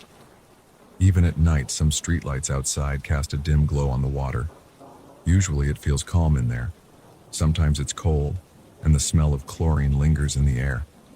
But I never paid much attention to it. Not until the strange sound started. The first few times I heard splashes, I thought it was my mind playing tricks on me. Maybe a pipe was acting up, or the filtration system was cycling. Yet each time I rushed to the pool's edge, nothing looked out of place. The surface was motionless. There weren't any ripples, and there was certainly no one swimming. I began to doubt my sanity. I'd listen closely, waiting for another splash, but then everything would go silent. I'd hold my breath. Sometimes I thought I could smell a heavier chlorine odor when I got too close to the water, but I told myself that it was normal in a closed space. One night, though, the noise got so intense that I rushed for the light switch. I turned the overhead lights on, which took a few seconds to warm up. In that short time, I heard what sounded like a dive. A big one. I felt a rush of adrenaline and my legs tensed. I expected to see a person climbing out of the pool, or at least someone's head bobbing on the surface. The lights flickered on, illuminating the entire area. The pool was empty. The water was calm. My stomach lurched. My hands were shaking as I aimed my flashlight around, looking for any sign of an intruder. I checked all the doors. Everything was locked. The security cameras were on, so I headed to the small office near the entrance. I rewound the footage to see if I'd catch a glimpse of whoever was making those noises. On the video, I saw myself. I saw the water ripple a bit, but I didn't see anyone in the pool. No shadows, no figures, no movement that would suggest a person. That made me uneasy. I thought the system might have glitched, or maybe the angles were off. Still, it left me feeling jumpy. My palms were damp and my throat felt dry. After that night, I started approaching the pool with more caution. I'd slow down as I walked in, shining my flashlight around before stepping closer. The smell of chlorine seemed stronger each time. It made my nose burn. I'd stand there listening, my ears straining for any sign of a splash. Some nights I heard nothing. Other nights I caught a faint sound of water sloshing against the pool walls, but it stopped the moment I came too close. I tried talking about it with one of the maintenance guys during the day. He laughed it off, saying old buildings make weird noises. He suggested the water heater or the vent system might be causing random disturbances. It didn't sit right with me, but I had no proof of anything else. I still felt uneasy whenever I passed by that pool late at night, especially if the building was dead silent. The slightest sound made me jump. One evening I decided to do a more thorough check. After closing time, I locked all the doors. Then I went into the pool area and sat on one of the plastic chairs by the edge. I kept the main lights off, relying on my flashlight. The water looked dark and still, the overhead reflection faint. I forced myself to wait there for a few minutes, eyes fixed on the surface. At first, everything was peaceful. My own breathing was the only noise. Then I smelled chlorine more intensely. It felt like it was pushing into my nostrils. My eyes started to water. A few seconds later, I heard a low splash like an arm sweeping through the water. My heart thumped hard against my chest. I aimed the flashlight at the center of the pool. I saw a small ripple, just a gentle wave. It wasn't big, but it was enough to show that the water was moving. I stood up quickly, my muscles tight. I moved closer. The ripple disappeared. The surface was still again. I waited. Nothing else happened. I didn't sleep well that night. Every time I closed my eyes, I remembered that faint ripple in the water. I woke up in the middle of the night, sweating and thinking about it. I wondered if there was something in the pool, maybe some creature or a malfunctioning pool system. But when I checked the next day, everything looked normal. The pool's water chemistry was fine. The filtration system was clean. The maintenance records were up to date. A week passed with random noises here and there. Some nights were quiet. Others had small splashes or soft stirring in the water. Then came a night that escalated everything. I was finishing my rounds, about to lock up. The gym was empty, and the locker rooms were dark. I walked to the pool area last, as usual. I caught a whiff of a heavier chlorine smell as I approached. It pricked my nose, making me cough a bit. Inside, I shone my flashlight on the surface. I saw nothing but still water. Suddenly, I heard a loud splash right behind me. It startled me so much that I dropped my keys. They clattered on the tile floor. I whipped around, shining the light everywhere. My skin tingled. There was no one behind me, but that sound had been so close. I could still hear the water trickling at the edge. It was moving. I looked at the water. Small ripples were spreading out from a spot near the corner. My pulse pounded in my ears. I approached that corner. The smell of chlorine got even stronger, almost suffocating. I crouched down, trying to see if there was some kind of device under the surface. I couldn't see anything but clear water and the shadowy bottom of the pool. I tapped the water with the tip of my flashlight. It felt cold. The ripples subsided and the surface went flat again. I turned on the overhead lights, stood up, and scanned every inch of that pool. Nothing. My breathing was shallow and my hands were shaking. I ended up reviewing the camera footage again, and it was the same story. The water moved. I was right there, but no one else was in sight. The next day, I told the club manager. He nodded, but he seemed distracted. He said he'd check the system. I'm not sure if he really believed me, but he promised to have a look. I watched him test the water chemistry. Everything checked out. He tested the pumps and said they were all running properly. At the end of the day, he shrugged and told me to keep monitoring it. That didn't help my nerves. Over the next few weeks, I started dreading that final walk to the pool. I still did my job, but the tension in my stomach grew every time I neared that area at night. Some evenings I lingered in the locker rooms, hoping I wouldn't hear another splash. It was hard to explain. The feeling in the pool area wasn't just about hearing sounds. I felt like someone was there, watching me from the water. I kept looking over my shoulder, expecting to see a figure in the dark, but I never saw anyone. One night I felt a sudden drop in temperature when I stepped into the pool area. The rest of the building was at a normal temperature, but that section felt chilly. Goosebumps rose on my arms. My eyes started to water again from the strong chlorine smell, or maybe from nerves. I heard a single drip of water, then a short splash. Not loud, but noticeable. I froze. My mind raced and I considered turning around and leaving. But I had a job to do, so I forced myself to walk along the edge, shining my flashlight. Each step made the tiles squeak under my shoes. My mouth was dry and I could hear my own breathing. At the far corner of the pool, I paused. The water seemed to stir. I saw tiny ripples. They spread outward in a slow pattern, then disappeared. I bent down, keeping my light fixed on that spot. I didn't see anything that could have caused it. The water was clear. My reflection trembled on the surface, but there was nothing else. My heart hammered against my ribs. I inched closer, half expecting something to grab my wrist. But I only felt cold air and smelled chlorine. I stood there for a minute waiting, but nothing else happened. Eventually, I stepped away and checked the rest of the area. Then I left. My legs felt shaky, and my face was covered in sweat. That entire night, I kept thinking about what I'd do if I ever saw someone or something in the water. I didn't have an answer. I knew there was probably a rational explanation. Maybe air bubbles in the filtration lines or random pressure changes in the pipes. But a small voice in the back of my head said it felt more personal than that. I never told anyone that part. One evening, I decided to keep the bright lights on during my entire final sweep. I reasoned that if I could see everything clearly, I'd stop getting scared by little noises. It didn't help. The pool looked almost too bright, and I had nowhere to hide from that silent tension. The smell of chlorine was still too strong. I got through my checks more quickly than usual just so I could get out of there. On the way home, I realized I was gripping the steering wheel so hard that my knuckles were white. During the day, the pool was normal. People swam laps, chatted by the benches, and sometimes played around. Nobody reported seeing anything unusual. The only time the disturbances happened was when I was alone at night. I started to question my own senses. I cut back on coffee, thinking maybe it was making me jumpy. I tried to relax, but the feeling of being watched never went away. A few nights later, I was finishing up as usual.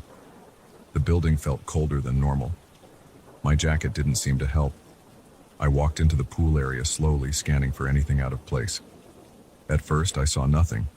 Then I heard a quick splash, like a hand smacking the surface of the water. I whipped my flashlight toward the sound. The water moved. I saw ripples, but they faded fast. A lump formed in my throat. I took 2 steps back, ready to bolt. but I forced myself to stay calm. I said, "Hello?" My voice echoed a bit in the open space. No one answered. I listened for a moment, but all I heard was the faint hum of the ventilation system.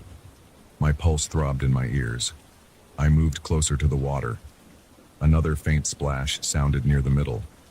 When I pointed my flashlight there, the water was still. I tried to ignore the panic rising in me. I looked around the perimeter, searching for a clue. A window left open, a door ajar. Everything was secured. That was when I felt certain I wasn't alone. I couldn't see anyone, but the hair on the back of my neck stood up. I turned around quickly, shining the flashlight behind me. The smell of chlorine hit me hard, almost stinging my eyes. I didn't see a person or an animal. The place was empty. My stomach twisted. I wanted to get out. My nerves were shot. My arms felt weak. I forced myself to do one last inspection. I walked around the entire pool deck, checking the water's edge. I saw my reflection in it, but it looked distorted by the overhead lights. I didn't linger. I hurried out, locked the doors, and headed straight for my car. On the drive home, I couldn't shake the sense of being watched. Even at traffic lights, I looked in the rearview mirror, half expecting to see someone in the back seat. Now, every time I enter the pool area late at night, my heart speeds up. My hands sweat. I keep my flashlight on even if I turn on the main lights. The chlorine smell is always stronger than during the day. When I move around the edges of the pool, I feel a slight chill even on warm evenings. Some nights the sounds are mild, just a small ripple or a soft splash. Other nights, it's loud enough to make me drop what I'm holding. No matter how many times I check the cameras, I never see anyone else in there. I've grown to expect it, though I still can't explain it. I just know that when I walk by that water, I sense something. It's quiet, but it feels like it's watching me, maybe from below the surface. I haven't told many people because I doubt they'd believe me, but it's real enough to make me uneasy every single night. I can't ignore it anymore. All I can do is finish my rounds, lock up, and try to sleep, wondering if the next time I hear that splash, I'll finally see whoever, or whatever, is in there. That's the story. No one has been hurt, and there are no signs of actual break-ins. Yet the sounds continue and the water stirs at odd times. I keep doing my job because I have bills to pay. But every time I step into that dimly lit area, I feel that prickle on my skin and that tightness in my gut. The smell of chlorine hits me, stronger than ever, and I sense those unseen eyes from inside the water. I don't have answers, and I'm not sure I ever will. All I know is when the night is quiet, the sound of splashing water echoes through my mind, and I can't shake the feeling that something in that pool is paying attention to me.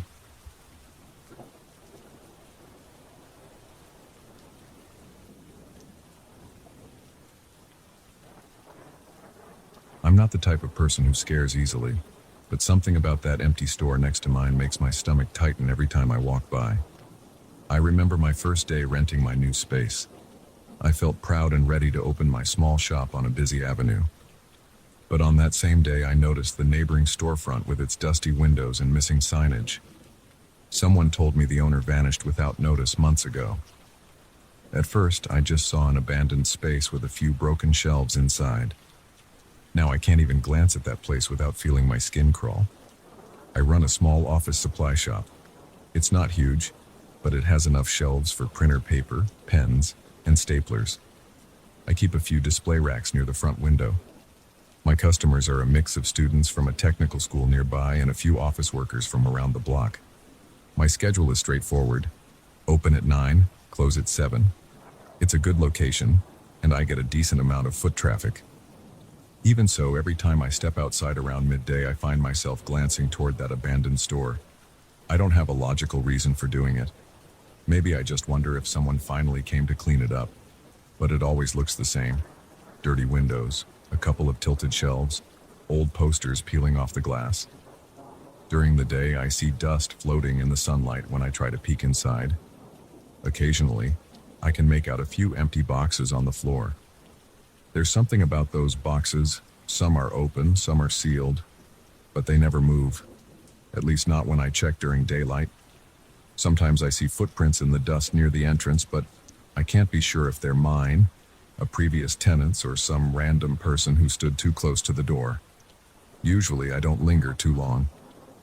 I open my shop, greet customers, restock merchandise, and focus on my own stuff. But at night, things change. I close my store around 7. By then, the avenue is less busy but still not deserted.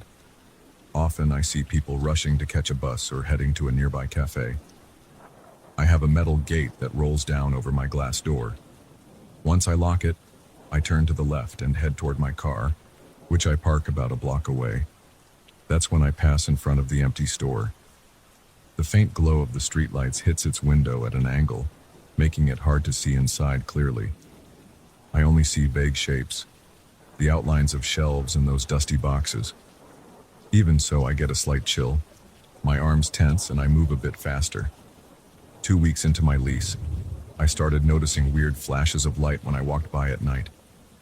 It's not like a bright flash, more like a glow or a flicker, similar to the light from a phone screen turning on in a dark room. I remember one evening, I closed up as usual and walked past. I saw a brief flicker as though someone turned on a small flashlight and then switched it off.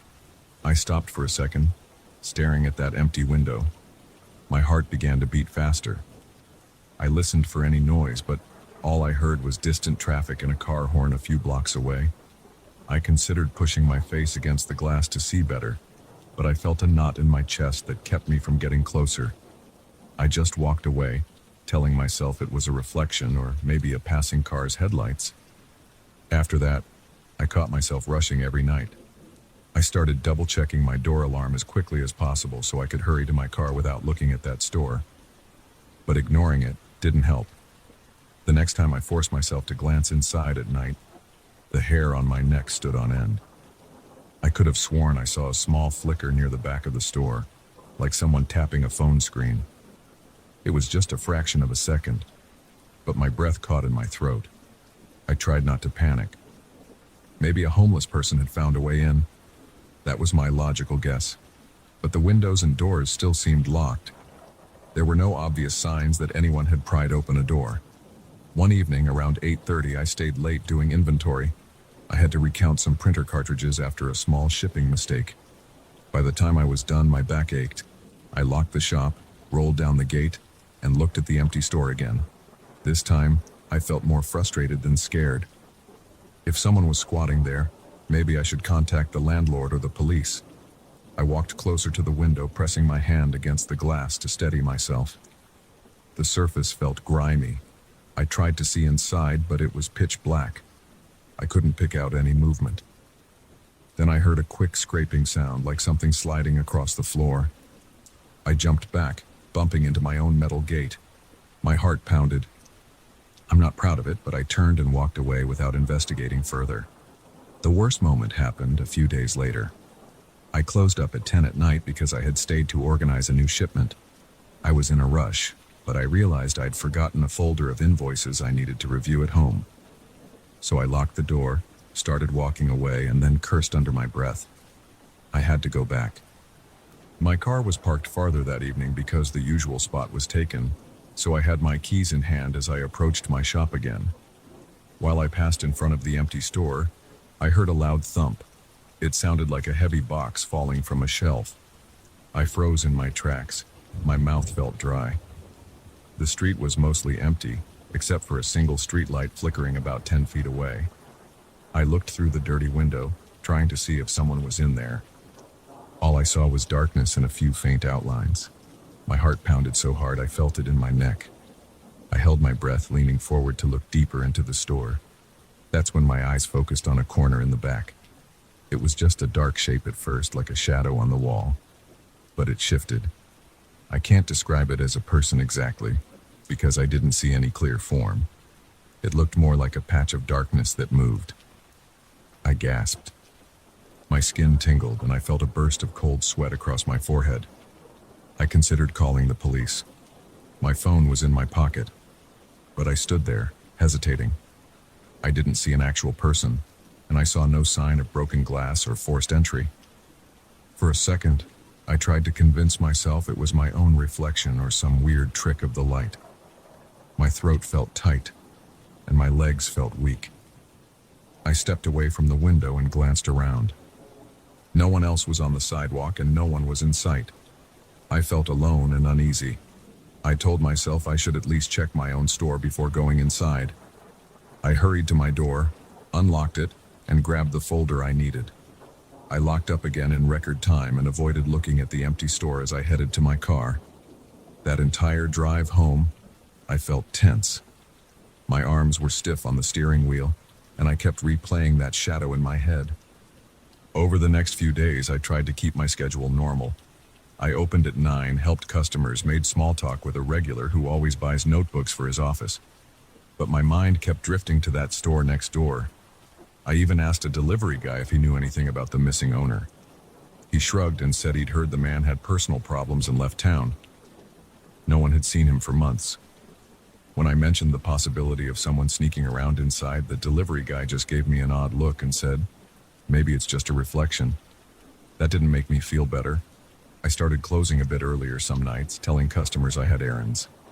It was just an excuse to avoid walking by that place when it was too dark. Still, occasionally I stayed late, and whenever I stepped outside, I checked that storefront. Sometimes I saw a faint glow. Sometimes I heard nothing. Sometimes I heard a soft click or a scrape. It was never loud enough to be sure. One time I called out from the sidewalk, "Hey, is anyone in there?" My voice trembled more than I cared to admit. No one answered. I waited a moment, heard nothing, and left. After a month of this, I got tired of feeling paranoid. I decided to do something about it. One afternoon I tried calling the landlord I rent from, but he told me he has no contact for that store's owner. He only knows someone else who used to manage the property, but apparently that person had no clue about the current situation either. I told the landlord about the noises and lights. He sounded concerned but said there wasn't much he could do. He advised me to call the police if I felt threatened. I didn't want to waste the police's time, especially since I had no concrete evidence of a break-in. One night I felt bolder than usual. I closed around 7. It was getting dark because it was late fall and the sun set earlier. I grabbed a small flashlight from my shop and walked over to the empty store's window. I pressed my face against the glass, shining the light inside. My heart raced, and my palms were sweaty. I saw the shelves, coated in dust, their metal frames rusted at the edges. I saw at least 3 open boxes on the floor, each one crumpled and caked with dirt. The posters on the walls were torn in half, hanging by old tape. I didn't see any movement. The beam of my flashlight just revealed more emptiness. But I got a strong smell of dampness or mildew through a small crack in the door frame. It made me cough. Then, I heard a light tap from somewhere inside. It sounded like a footstep or a knuckle brushing against a surface. I stepped back immediately, my foot catching on the raised edge of the sidewalk. I nearly fell backward. My flashlight slipped from my hand, bouncing on the concrete. I left as fast as I could. I lost sleep for a couple of nights after that. My mind kept replaying that tap. It was so clear, like it was right next to me. I told a friend who runs a convenience store a few blocks over. He laughed nervously and said, maybe there was a rat infestation or a cat sneaking in. I've dealt with rats before in my old shop, and that sound was too deliberate. Still, I let him believe it was just animals. Telling him about the moving shadow or the flickering light made me sound unstable, so I kept those details to myself. A few days later, I decided to walk around the building to see if there was a back entrance. My own shop shares the rear alley with the neighboring stores. I wanted to see if the abandoned store had a door that someone could break into. Around midday, I stepped out for lunch and took a walk down the alley. The place smelled of garbage and old cooking oil from the nearby restaurants. Sure enough, there was a metal door at the back of that store. It had rust on the hinges and a thick chain with a padlock. The lock didn't look broken.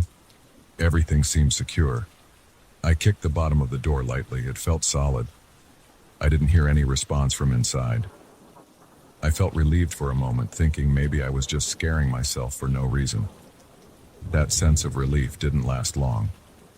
A week later, I closed around 9 after dealing with a late customer who needed a big order of printed forms. I stepped outside, locked up, and looked at the store again. The front window was dark as usual, but the second I started to walk away, I heard another thump from inside, louder than before. My nerves were shot. I clutched my keys so hard my hand hurt. I stood still, staring at that dusty glass. Then I noticed a faint light shining from behind the counter inside the store. It wasn't strong, more like a dull glow. It moved back and forth as if someone was pacing. I couldn't see a person, only a shifting light. My breathing got shallow, and I felt my pulse pounding in my ears. I took one shaky step closer. I heard a scraping sound, like a piece of furniture sliding across the floor. That was enough for me. I turned around and hurried to my car without looking back. I could feel cold air burning my lungs as I walked. My shoulders were tense, and I kept looking over my shoulder, half expecting someone to burst out of that store's door. But nothing happened. I drove home, hands shaking on the steering wheel, parked my car, and sat there for a few minutes to calm down. My shirt was damp with sweat and my mind wouldn't settle. I haven't called the cops yet. Maybe I'm afraid they won't find anything and I'll look like an idiot. Or maybe I'm worried they will find something and I'll regret poking my nose into it. All I know is that the store remains locked, and nobody has officially returned. Yet there's movement inside at night, and strange noises echo through the walls. I try to leave earlier in the evening now, and if I stay late, I keep my phone in my hand, ready to dial. I glance inside the abandoned shop sometimes during the day, hoping to see that it's truly empty and that I imagined everything. But when night comes and I pass by after closing, my skin prickles. I can't shake the feeling that something or someone is in there, just beyond that dusty glass. For now, I keep my distance. I stay alert when I lock up. I walk by quickly, eyes forward, praying that I won't catch a glimpse of another strange light or hear another loud thump. My shop walls are thin. Sometimes when I'm sorting papers or preparing orders at night, I pause and listen. I wonder if I'll hear something through the wall. And every time I think I hear a soft knock or a scrape, I freeze, my heart pounding. I remind myself there's no proof of anything, and it might be my imagination. Still, I feel a dread in my chest when I think of that abandoned place side by side with my little shop. I keep telling myself it's probably nothing serious, but I can't deny the fear I feel when I walk past that door at closing time. I'm just hoping it stays on the other side of that wall.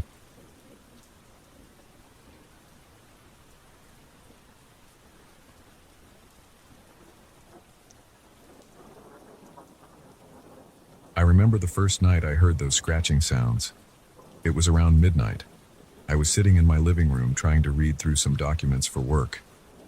I kept hearing these light taps above my head, like nails scraping on wood. At first, I thought it was a branch brushing against the roof. I shrugged it off and went back to reading. Then I heard a louder scratch, like something dragging across the attic floor. It set me on edge. I got up and walked around the house, listening, but the noises stopped for a while. I decided I was just tired and needed sleep. I turned off the lights and went to bed. The next morning, I felt uneasy. I went upstairs and pushed open the attic door. I expected dust and old boxes, the usual stuff people store away. I climbed the steps, feeling the creaking wood under my shoes.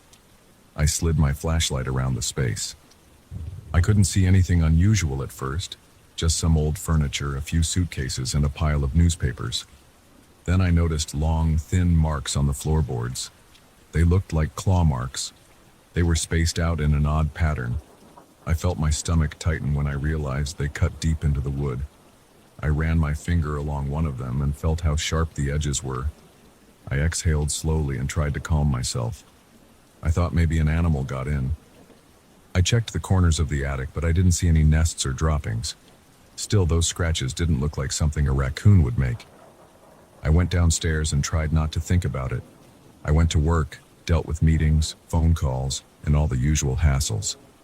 But the entire day, I kept remembering those marks. My mind drifted toward weird possibilities, like maybe I had a squatter up there. But that didn't explain the claw-like grooves. When I got home, I decided to seal up any openings that might let an animal inside. I climbed up on a ladder outside and checked the roof, but everything looked intact. I looked at the vents and the eaves. I didn't see any obvious holes. My house is a bit old, so I expected cracks or loose shingles, but I didn't spot anything big enough to let in a large animal. That night, I couldn't focus on anything else. Around 11, I heard the scratching again. This time it moved across the ceiling in slow, deliberate steps. I stood underneath it near the hallway. My heart pounded. My palms felt damp. I listened closely, trying to figure out which direction it moved in. It drifted toward the attic door. I grabbed my flashlight from the kitchen drawer. I stared at the attic entrance, debating if I should open it. My mind raced with doubts and fears, but I forced myself to pull the string that lowered the attic ladder. I climbed up one step, shining the beam around. The attic looked empty. I didn't smell anything strange at first. I remained there, half in and half out. My eyes darted to the far corner. I saw nothing. The scratches had stopped. The entire place felt silent and stale. I heard my own breathing and my pulse pounding in my ears. I decided to pull myself up the rest of the way. I stood in the middle of the floor, scanning left to right, my flashlight catching dust particles in the air. There was no movement. I walked carefully to the corner, tapped on the walls, and nudged aside some boxes with my foot. Nothing jumped out. I could feel tension in my neck and shoulders, and the hair on the back of my neck stood up. But there was nothing. After 5 minutes, I decided I was done. I went back down, closed the attic door, and locked it. I felt a little ridiculous, but I still couldn't shake the feeling that something was up there. A few days passed. There were no new noises. The scratches were gone. I tried to convince myself that maybe I had imagined everything or exaggerated it.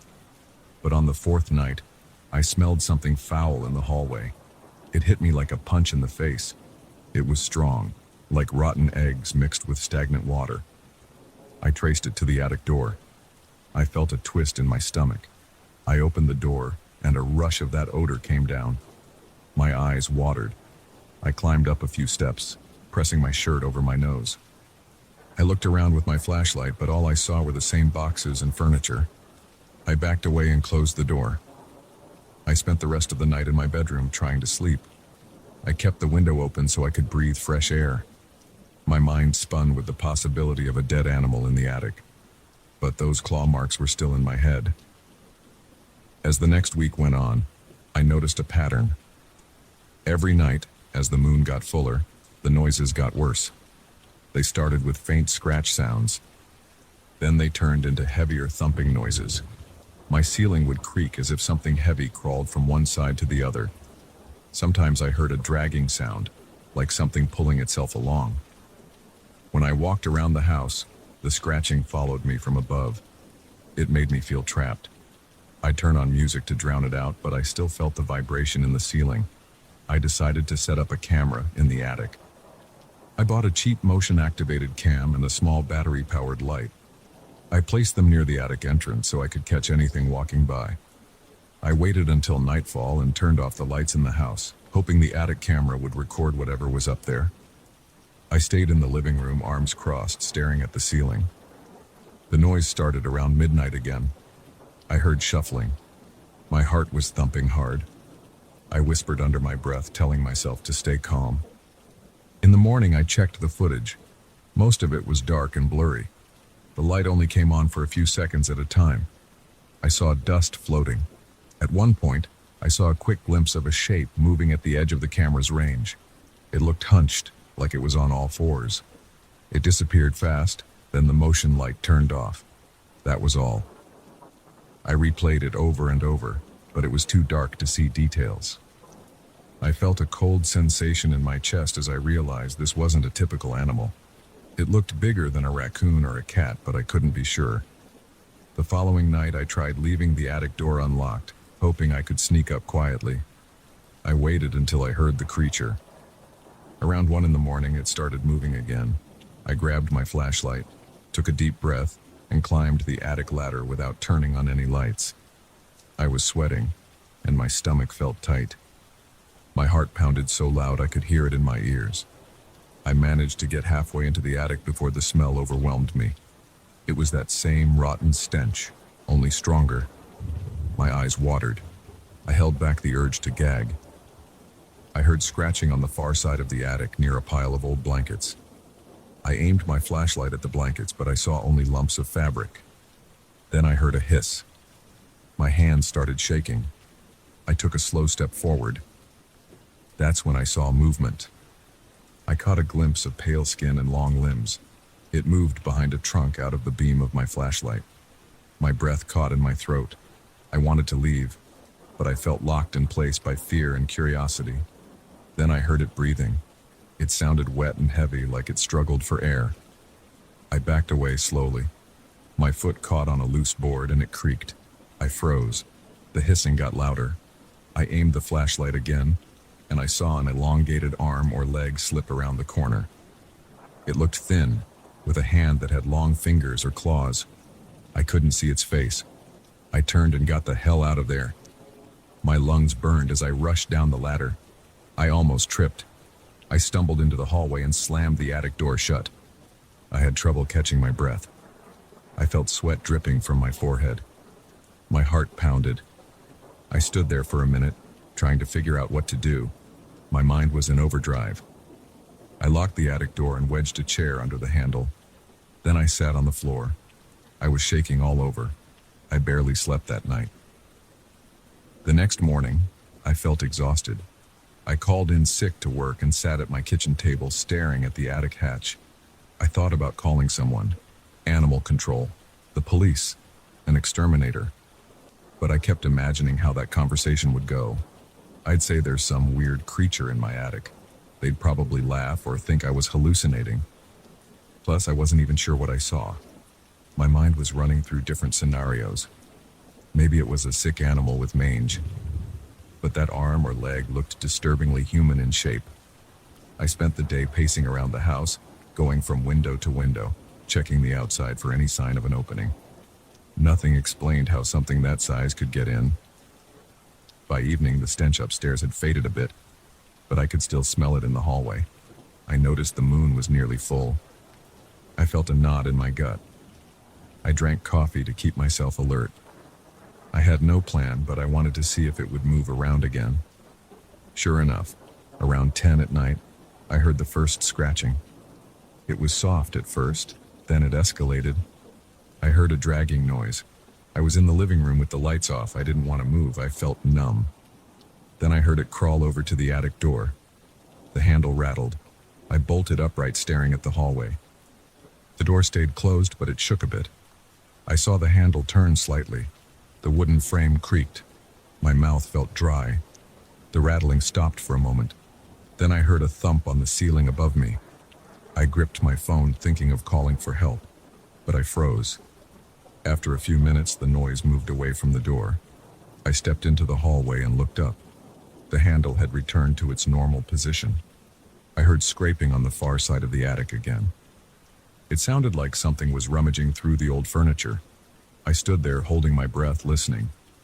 After an hour, it went quiet. The smell lingered, but the sound stopped. Over the next few nights, it repeated the same pattern. On each night of the full moon, it grew more active and the odor grew stronger. The rest of the month, it was quieter, though I still caught faint scratching once in a while. I started sleeping with earplugs, but that only stopped the sound. I still felt vibrations through the walls. I tried going up again during the day, but all I ever saw were claw marks and scattered junk. It almost felt like it was mocking me, staying hidden in the shadows. I tried setting out traps with bait, hoping to lure it out or at least catch it on camera. I got nothing. The trap stayed empty. The camera only recorded shifting boxes or flickers of movement out of frame. Each time I checked, I felt more drained. I couldn't rest properly because I knew it was still there. Last week, the moon started to wax again, getting closer to full. I felt dread the moment I realized it. My body reacted with cold sweats. My appetite vanished. I started double-checking every lock in the house. I put new bolts on the attic door. I even installed a heavy latch on the outside, something I could lock without opening the hatch. I thought that might contain it better. but I still hear it. A door latch won't stop something that can leave those deep claw marks. Tonight the moon is full. I can see it through the window, bright in the sky. It's almost midnight. I'm in the living room again, with all the lights on this time. I can't stand the dark right now. I have a baseball bat next to me. I'm not sure if it'll do any good, but I feel better holding it. My legs are jittery, and my jaw feels tense. I keep grinding my teeth. Every so often I hear movement above. It's not constant, it's more like short bursts of sound, followed by long stretches of silence. The house smells stale, like it needs fresh air, but I don't want to open the windows. I'm too anxious to get comfortable. I keep imagining that creature. I remember its limbs slipping behind that trunk. I replay that hiss in my head. It didn't sound like a simple animal growl. It had a sharp edge to it, almost like a warning. I wonder what it does up there all day. I wonder how it survives between full moons. I wonder if it's intelligent enough to understand locks and doors. I can't focus on anything else. My mind keeps looping back to these questions. A little while ago, I heard 3 heavy thumps, like it threw something against the wall. I jumped up ready to run outside, but then it went quiet again. I can still smell a slight hint of that rotten odor. I'm trying to breathe through my mouth to avoid it. My eyes feel tired, but I can't let myself drift off. I'm not sure what it wants or if it's planning to come through the hatch. I feel the tension in my shoulders growing by the minute. I've decided that after tonight, I'm going to leave this house for a while. I might get a motel room or stay at a friend's place. I need some distance. I can't keep living with this thing above me. I don't know how to fight it, or if that's even a good idea. I'm exhausted from the constant anxiety. I can't sleep, I can't focus, and I can barely eat. Right now, I'm waiting to see if the latch holds. If it tries to get out, I'll probably run. My hands are shaking even as I think about that. I don't want to confront it again. I've had enough of that smell and those unsettling sounds. I can feel my heartbeat going faster. My chest is tight. The house is silent for the moment, but that doesn't calm me. I know it's up there, waiting. I'm not sure how this will end. I don't have a neat conclusion. I only know that something with claws is living in my attic, and it becomes active on full moon nights. I've seen parts of it. I've smelled its foul odor. I've heard it move. That's all I've got. And tonight, the moon is bright. The time is dragging, and every small sound makes me jump. I can't shake the feeling that it's aware of me, that it's listening to my steps, just as I listen to its scratches. I wish I had a simple explanation, but I don't. All I can do is wait for the morning and hope I get through another night without a direct encounter. I'm counting the hours until sunrise. After that, I'm gone. Let the creature have the attic. It can keep the old furniture and the dusty boxes.